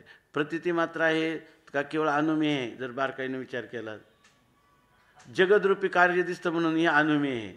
म्हणून त्यांनी ज्या वेळेला आपल्याला स्थूलदृष्टीने दिसणारं जगत सांगितलं तेव्हा ते हळूच 2-3 ओव्यामध्ये असं आलं का परत ते म्हणतात अनुमेय. तुम्हाला अनुमानाचा इथं काही प्रवेश होत नाही. अनुमान नुसतं मिरवतं म्हणजे शिवशक्ती किंवा ही जी प्रकृती किंवा अज्ञान हे काय अनुमान प्रमाणाने सिद्ध आहे. कार्यावरून कारणाचं अनुमान आहे का. त्यांचं दर्शन झाले तुम्हाला कुठं प्रकृती पुरुषाचं. हां, प्रकृती पुरुषाचं दर्शन नाही. ती बिचारी काय आहेत. अनुमेय आहेत का नाही ते दोन्ही. म्हणून सांगतात पाहता चित सकाता पवाडू उमटे सद्रूपाचा उजेडू आता दोहीशी निवाडू कैशेने होईल.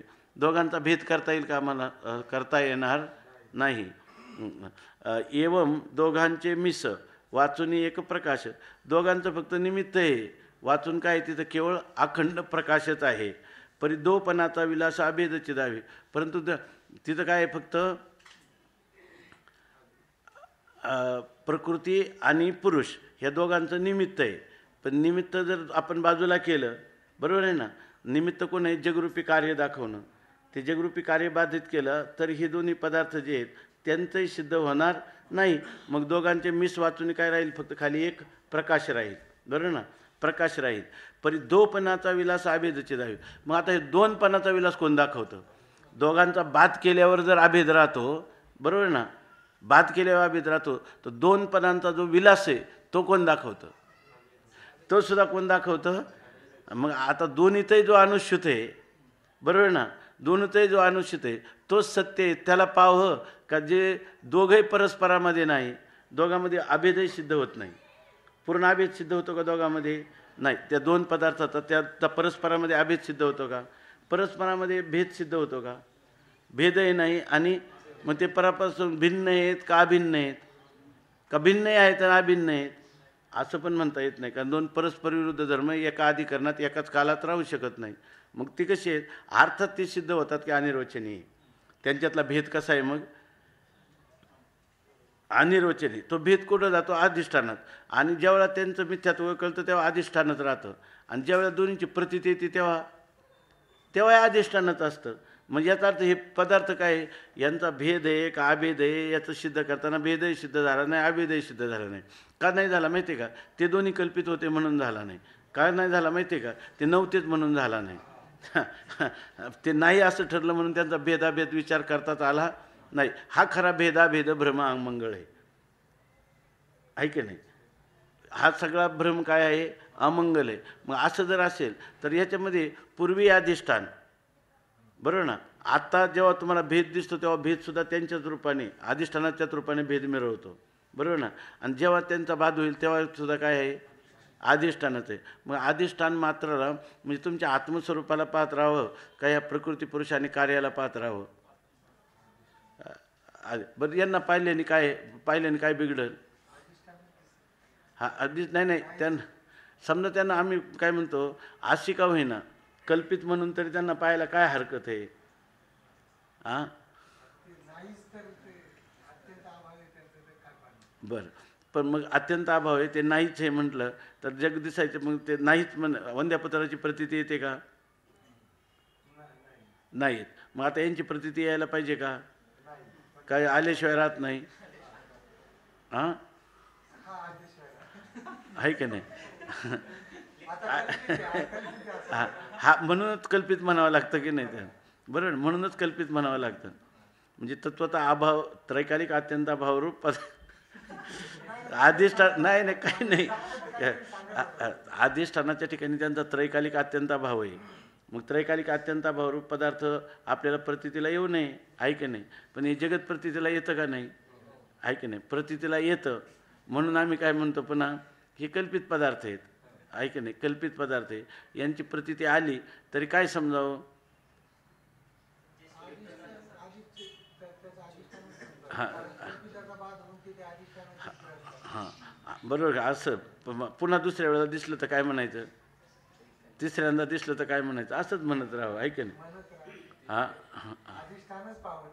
हां मग इथे तर काय पाहायचं, हे पदार्थ पाहण्याऐवजी जे पदार्थ आदव आणि त्याचे अन्नास्ती वर्तमाने पितन तथा अशी जर त्याची स्थिती आहे, आणि अधिष्ठानाचंही असंच आहे, आदव आणि त्याचे यत असती वर्तमाने पितन तथा अधिष्ठानही असंच आहे की जे अगोदर आहे नंतर आहे, मधल्या काळात दिसलं नाही तरी आहे. आणि हे पदार्थ कसे आहेत, अगोदर नाहीत नंतर नाही, मग मधल्या काळात दिसले तरी ते नाही, आहे की नाही? अशी स्थिती आहे की नाही? मग अशा वेळेला तुम्हाला, बरोबर ना, तुम्हाला ज्ञानोत्तर हे ज्ञान जर झालं असेल तर त्या जीवनात तुम्हाला अधिष्ठान प्रतीतीला यावं का आद्यस्थ पदार्थ अधिष्ठान प्रतीतीला यावं का बाधितानुवृत्तीनं त्या पदार्थांचं काय बाधितानुवृत्ती ठेवावे, आहे की? हां त्या अधिष्ठानच पाहत जावं, आहे की नाही? कशाला काय? खरंच अधिष्ठान पाहत जावं हे सांगायचं नाही, अधिष्ठान रूपच होणं असावं, आहे की नाही? दुसरं आहे की नाही? आम्हाला हे काहीच माहिती नाही. हां ते मी नेणे या ठिकाणी आद्यस्थ पदार्थ झाले होते, मी नेणे, आद्यस्थ पदार्थाची निवृत्ती झाली हे मी नेणे, अधिष्ठान उर्वरित राहिलं हे मी नेणे, आद्यस्थ पदार्थाची निवृत्ती अधिष्ठान रूप झाली हे मी नेणे, पण तुम्ही अधिष्ठान स्वरूपच आहात हे पण मी नेणे. पण मी एवढा जीव ओतू म्हणतोय, हे तरी तुम्ही नेणे का? ते पण मी नेणे ते पण मी नेणे, आहे की नाही? असं अधिष्ठान असं नाही का? हां बस अनुभवाने एकरूपता असावी हे त्याचं म्हणणं आहे. हे आपलं सोप्या भाषेत आपलं अनुभवाने एकरूपता असावी असं त्याचं. एवम दोघांचे मिच वाचुनी प्रकाशू एक परी दोपणाचा विलास अभेदची. एवम दोघांचे मिस अशा प्रकारे दोघांचं काय आहे, निमित्त आहे. वाचून एकच प्रकाश आहे, दोनपणाचा काय आहे, विलास आहे. दोनपणाचा विलास दाखवला कोणी?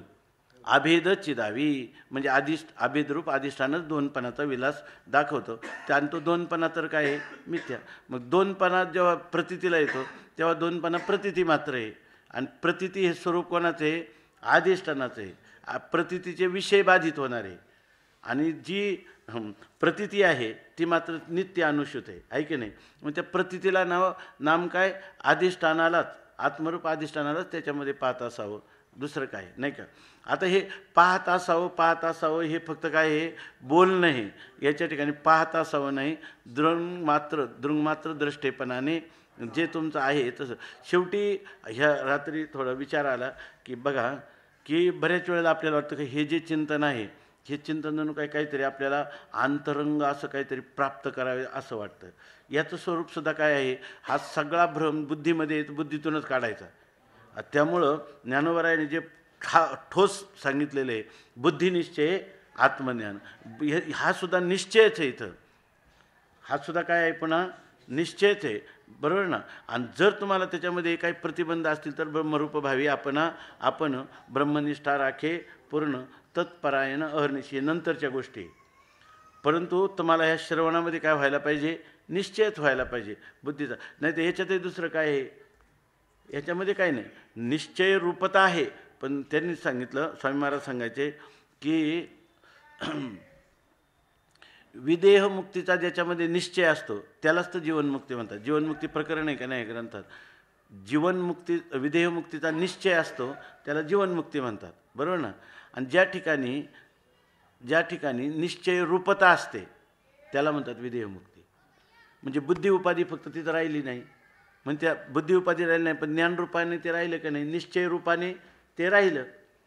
बुद्धी उपाधी काढून निश्चय रूपता म्हणजे केवळ ज्ञानघनता, त्या रूपाने राहिलं त्याला विधेय कैवल्य म्हणतात. आणि इथं काय असणार आहे तुमचा, ह्या सगळ्याचा निश्चयच असणार आहे का दुसरं काय असणार आहे? असं ज्ञानवानाचं कोणतं स्वसंवेद्य लक्षण किंवा परसंवेद्य लक्षण असणार आहे?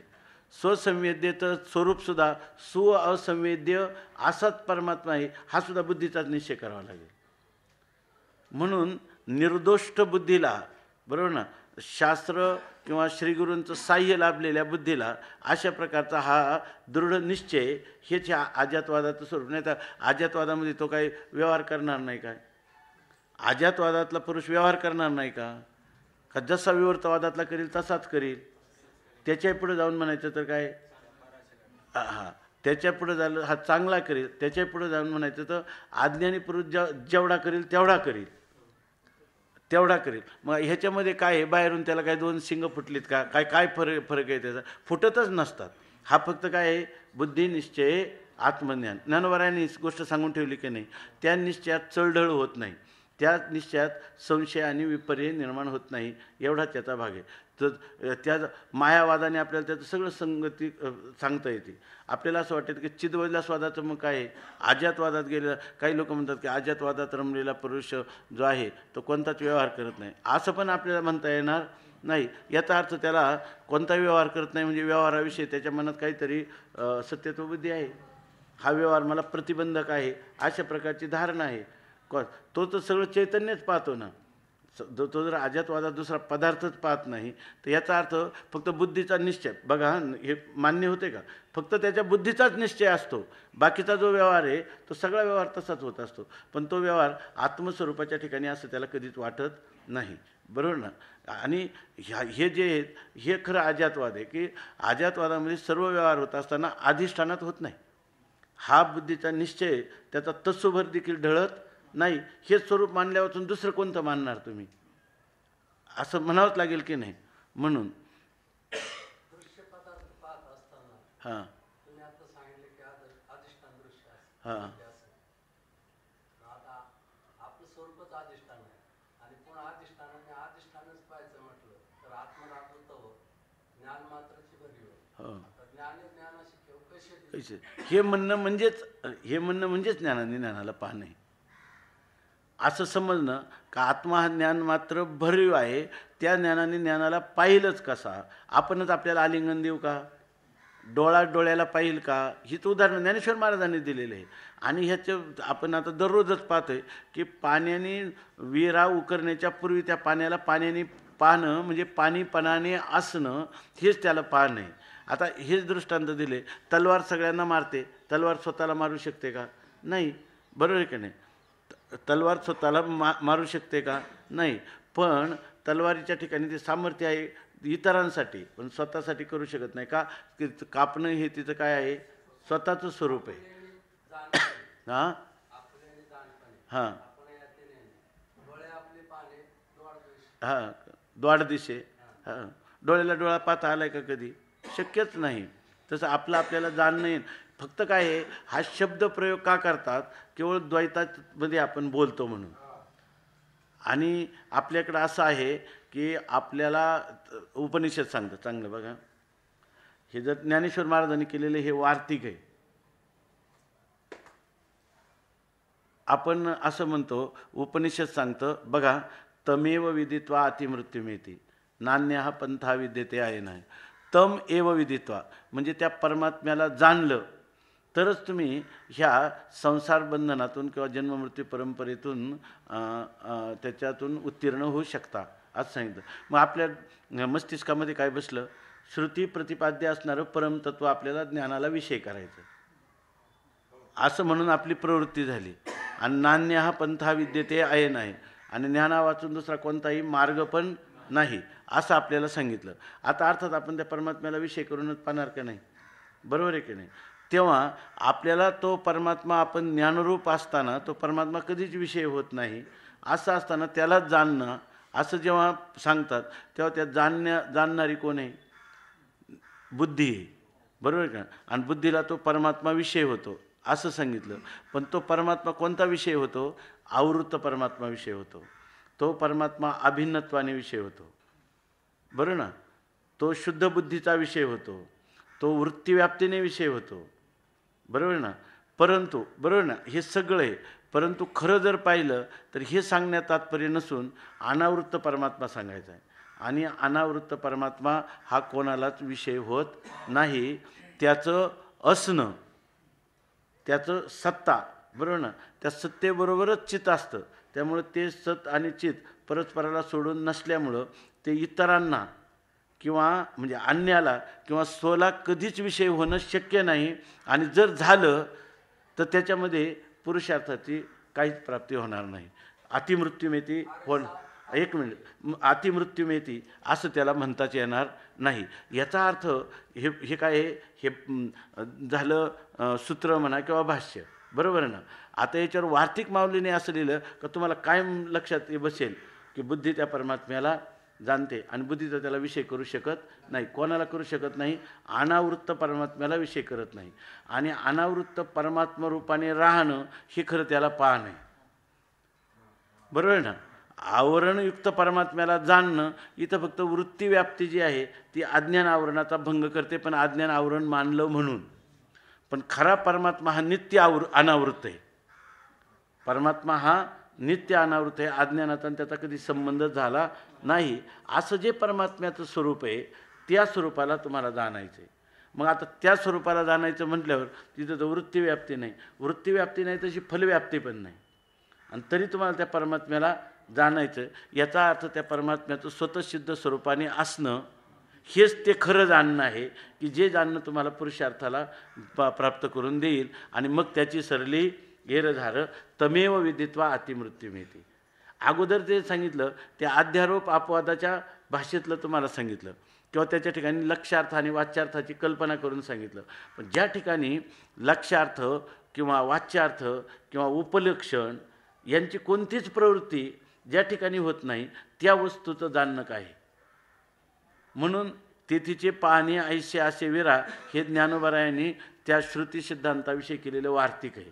का तिथं जे सांगता येणं अवघड आहे. उक्तम अनुक्तम दुरुक्तम ना, उक्तम अनुक्तम दुरुक्तानाम संग्रहा यत्र क्रियते तद्ग्रंथम वार्तिकम आहू वार्तिकज्ञ मनीषिणा. हां, ज्या ठिकाणी हे वार्तिक करून तिथीचे पाहणे ऐसे असे विरा, बरोबर आहे का ना.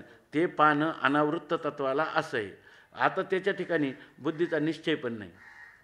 कारण का, आता त्याच्या ठिकाणी वृत्तीव्याप्ती पण नाही. वृत्तीव्याप्ती नाही का, वृत्तीव्याप्तीची गरजच नाही, तिथं गरजच नाही, बरोबर ना. बरं, फलव्याप्ती आहे का, वृत्तीव्याप्तीच नाही तर फलव्याप्ती काय, चिदाभास तिथं प्रकाशन करायचं. ते अनावृत्तच झालं नाही तर अनावृत्त झालेले नित्य अनावृत्त असणाऱ्या तत्वाच्या ठिकाणी बाह्य प्रपंच निर्माण झालेला आहे का, त्या ठिकाणी अज्ञानाने त्याला आवृत्तच केलेलं नाही. स्वयंप्रकाश तत्व, हां, पण त्या स्वयंप्रकाश तत्वाचं ज्ञान झालं पाहिजे ना.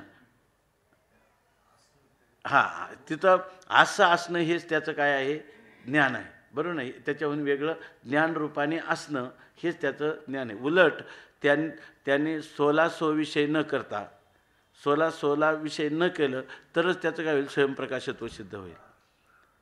म्हणून अवेद्यत्वे सती अपरोक्ष रूपत्व, अपरोक्ष रूप आहे पण अवेद्यत्व विषय, बरोबर ना. अपरोक्षाचा विषय न होता अपरोक्ष रूपाने असणं याचंच नाव काय आहे, स्वयंप्रकाशत्व आहे. अशी गोष्ट जसं शास्त्राचे सिद्धांत हे सगळं शास्त्रच सांगतं. ज्ञानोबरायांनी काय वेगळं सांगितलं असं नाही, पण त्याचं काय आहे, त्याचं स्पष्टीकरण जे काही त्याचं ज्ञानोबराय करून सांगतात हे अलौकिक आहे. की हे आपल्याला आता ते पदार्थ दाखवत चालले, बरोबर ना. पद योजतात का पदार्थ दाखवतात, पदार्थ दाखवायला लागले. आणि पदार्थ दाखवायला सगळ्या पदार्थाची उपेक्षा करून एकच पदाचा अर्थ कोण आहे, परमात्मा. तो परमात्मा काय आहे, तो परमात्मा असा दाखवतात की तो पदाचा कधीच विषय होऊ शकत नाही, आहे की नाही. पण त्या पदाच्या विषयत्वाविषयी असणाऱ्या तुमच्या शंका त्या फक्त निरस्त करतात आणि मूळचा नित्यसिद्ध असणारा अनावृत्त परमात्मा हे तो परमात्म्याशी तुमची सामरस्य करून देतात. सामर्थ्य हे सुद्धा म्हणायचं, किंवा तुमच्या असामंजस्याचा किंवा असामरस्याचा भ्रम दूर करतात, आहे की नाही. असं एवढंच फक्त करतात. ज्ञानोबरायांना सुद्धा असं वाटत नाही का मी अमृतानुभवामधून तुम्हाला सांगितलं म्हणून तुम्ही आत्मज्ञान झालं. ज्ञानोबराय म्हणतात तुमचा आत्मा तसाच होता, म्हणून त्यांना मी हे एवढ्या सांगितलं नसता तरी तुमचा आत्मा तसा, आणि सांगितल्याने आत्म्यामध्ये वाढ झाली नाही, नसता सांगितलं तर काही त्रुटी त्याच्यामध्ये होती असं नाही. असं जे आपलं स्वरूप आहे, ज्या स्वरूपाचं वेद तोंड भरून एवढ्याचसाठी वेदाचा सगळा आटापिटा वेदाचा, संतांचा, श्रीगुरूंचा, इष्टदेवतेचा आणि आपलाही त्याच्यासाठीच आहे, आहे की नाही. आपल्याला तरी दुसरं काय पाहिजे. असं निर्वाणीचं नित्य निरतिशय स्वतःसिद्ध असं सुख पाहिजे ना, जे अनालंब असं पाहिजे. आणि ते आपलं स्वतःचं स्वरूप आहे असं सांगून देतात. हां, जे पहा तिथे एक जे पाहिजे ते नवीन पाहिजे, काही नेननाचे जे जाणीजे, आद्य पुरुष का म्हणजे जया ठाया. ते पुढची वेळी काय त्याच्या आद्य ही शेवटची वेळ. आद्य पुरुष का म्हणजे जया ठाय. 15व्या अध्यायात आहे का. आद्य पुरुष का म्हणजे जया ठाय. आता बोला. आरिसा आपुले अंगी आपण पाहि तरी जाणून जाणू नाही आपण. हां, आरसा जो आहे ना, आरसा सगळ्या जगाला प्रतिबिंबित करतो की नाही, सगळ्यांना प्रतिबिंब दाखवतो का नाही. आरशाला स्वतःला पाहता येतं का. नाही. का नाही पाहता येत. पाहणं स्वरूप आहे. ऐक नाही सगळ्यांना. बोला. हां, ते येन मनसान म्हणते येनाहुर्मतम मनोमतम तदेव त्वम विद्ये नेदम यदिदम उपासते असं श्रुतीने सांगितलं. ते जे वर्णन केलेलं आहे तर ते वर्णन कोणाविषयी केलेलं आहे. आवृत्त ब्रह्माविषयी का अनावृत्त ब्रह्माविषयी. ज्याचं मन मनन करू शकत नाही, ज्याच्यामुळं मन मनन करतं ते ब्रह्म आहे.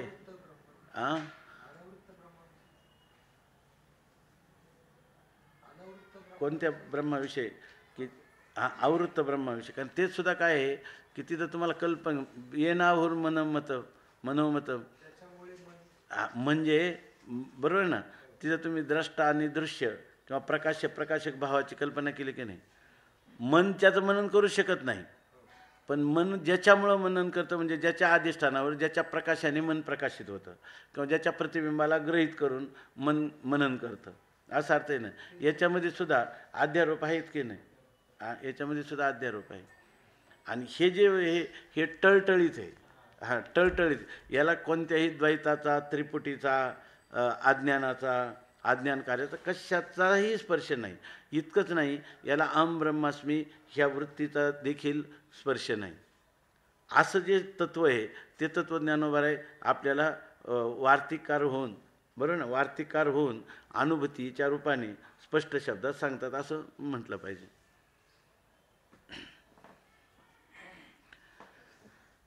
आता सांगा दोघांचे एवम दोघांचे मिस काय बोलायचं. हां एवम दोघांचे मिस वाचून एक प्रकाश. दोघांचं निमित्त आहे. प्रकृती पुरुषाचं काय आहे निमित्त आहे आणि प्रकाश त्याच्यामध्ये एकच आहे. हेच चाललं आहे ना. परी दोपणाचा विलास आभेदाची जावी. पण हे जे मूळ आभेद स्वरूप आहे हेच दोनपणाचा काय दाखवते विलास म्हणजे वाचारंभन मात्र आहे ना असं दाखवतं. आता स्वसंवेद्यत्वाची खुण आपे आप प्रकाशकपण एकत्व न मोडून विलास तसे. आता याच्या स्वसंवेद्यत्वाची काय खुण आहे. आपे आप प्रकाशकपण. प्रकाशक आहे आपणच आहे. प्रकाश्य पदार्थसुद्धा काय आहे आपण आहे बरोबर ना. पण म्हणजे याच्यामध्ये आलेला प्रकाशक भाव सत्य आहे का नाही का. प्रकाश्य आणि प्रकाशपण याच्या अतीत प्रकाशक बरोबर ना. प्रकाशक भावाच्या अतीत असणारं प्रकाशरूपता ही त्याची एकच आहे. आणि ते एकत्व न मोडून त्या एकत्वाचा कोणत्याही प्रकाराने निराश न होता बरोबर ना किंवा बाध न होता न मोडून विलास तसे. ह्या प्रकाशकपणाचा काय आहे विलास आहे बरोबर ना. म्हणजे विलास शब्दाने घाबरायचं कारण नाही. किती तुम्हाला ह्याच्यामध्ये द्वैताची प्रतीती आली आणि किती द्वैताचा विस्तार झाला तरी आमचा आत्मा काय आहे ज्यो का त्यो आहे की ना. तैसे मायेने काय तैसे दाविले नाही तरी हाच याच्या ठाई आणि ना दाविला तरीही हाच या. हा जो धागा आहे किंवा सगळा परमात्मा असंग निर्विकार अभंग अद्वितीय बरोबर ना. एकमेवा द्वितीय निह नानास्ती किंचन सगळे श्रुतीचे सिद्धांत ह्या अमृतानुभवामधल्या ह्या एकत्व बरोबर ना. एकत्व न मोडून विलसत असे. म्हणून कधी भीती नाही की आम्ही निर्विकल्प समाधीत असलो, आम्ही अव्यवहार्य स्थितीत असलो बरोबर आहे ना, एकांतात असलो, एकाग्र असलो म्हणजे आमचं ते खरं आहे. तो आनंद खरा आहे की नाही. आणि जरा विक्षेपात असलो, विक्षेप आणि बरोबर ना विक्षेप आणि एकाग्रता, विक्षेप आणि निरुद्धता, सविकल्प निर्विकल्प समाधी आणि विक्षेप, हे कोणताच विकल्प स्वस्वरूपाच्या ठिकाणी नाही. मग आता हे असं म्हणावं लागेल की नाही, ही जी स्थिती आहे ही अनुभवाची स्थिती असताना, बरोबर आहे ना, ही सगळी निश्चय करणारी बुद्धीच असेल की नाही? दुसरं काय आहे की नाही? फक्त तिचं एकच राहिलं, त्याचं वार्तिक तुकाराम महाराजांनी केलं. तुम्ही म्हणाल की हाच निश्चय माझा, फक्त त्याच्याबरोबर असं राहू द्या का बुद्धी निश्चय करणारी बुद्धी आहे, तिचा पण मी द्रष्टा आहे, हे एकदा कळलं, बरोबर ना. मग ते खरं कोणतं कळलं? दृंगमात्र दृष्टेपण कळलं, बरोबर ना. दृंगमात्र दृष्टेपण, पण हे काम कोणी केलं? पुन्हा बुद्धीनंच केलं. म्हणून बुद्धिनिश्चय असं पण म्हणावं लागतं. पण बुद्धिनिश्चय म्हणजे असा तिचा निश्चय नाही का जसे अनात्म पदार्थाचा निश्चय करते तसा निश्चय नाही. ह्या निश्चयामध्ये पुढे एक वार्तिक जोडलं आहे, हाची निश्चय माझा. तुकाराम महाराज म्हणतात हाच माझ्या बुद्धीचा काय आहे? निश्चय आहे. परंतु मी निश्चयाहुनी दुधा, निश्चय करणारी बुद्धी जी आहे ती माझ्यावर कल्पित आहे, तिच्याही भावाभावाचा द्रष्टा मी आहे. आणि मी ती बुद्धी हे माझं कधीच स्वरूप होऊ शकत नाही, आणि बुद्धीचा आणि माझा कोणत्याही प्रकारचा संबंध नाही. हे किती ती बुद्धी सुसंस्कृत असेल, त्या बुद्धीनंच हा निर्णय दिला, बरोबर का नाही? हा निर्णय दिला तो सुद्धा कोणी दिला? बुद्धीनंच दिला. तेव्हा पुन्हा परमार्थ कोणाचा आहे? बुद्धीचाच आहे, अंतःकरणाचा आहे. ते अंतःकरण किती एवढ्या बोधाला कवळ घालणाऱ्या अंतःकरणाची काय स्थिती असेल? म्हणून शेवटी हा सगळा परमार्थ साधना ही आत्म्यासाठी का अंतःकरणासाठी? अंतःकरणासाठी. याच्यातली सगळी परिवर्तन अंतःकरणातील होतील. द्रष्ट्याच्या दृंगमात्र स्वरूपात कधीही बदल होणार, निखालस कधीही बदल होणार नाही. तेव्हा आपल्याला ही सगळी जी तयारी करायची, जी सुसंस्कृतता द्यायची किंवा जे शिक्षण द्यायचे, ते सगळं कोणाला द्यायचे? बुद्धीलाच द्यायचे, अंतःकरणालाच द्यायचे. त्यामुळे लोक म्हणतात जाऊ द्या, अंतःकरणाचं काही असू द्या, आम्ही थोडंच अंतःकरण आहे. हे निर्णय कोणत्या अंतःकरणाने दिला पाहिजे? ज्याला खरी दृंगमात्र स्थिती कळली त्याने दिला पाहिजे, आहे का नाही? इतरांना द्यायला काय लागतं त्याला? जेव्हा तुम्हाला दुःख येईल समोर त्यावेळेला हात कपाळाला लावून बैसे, आहे का नाही? पुंडली पुंडली पुंडली पुंडली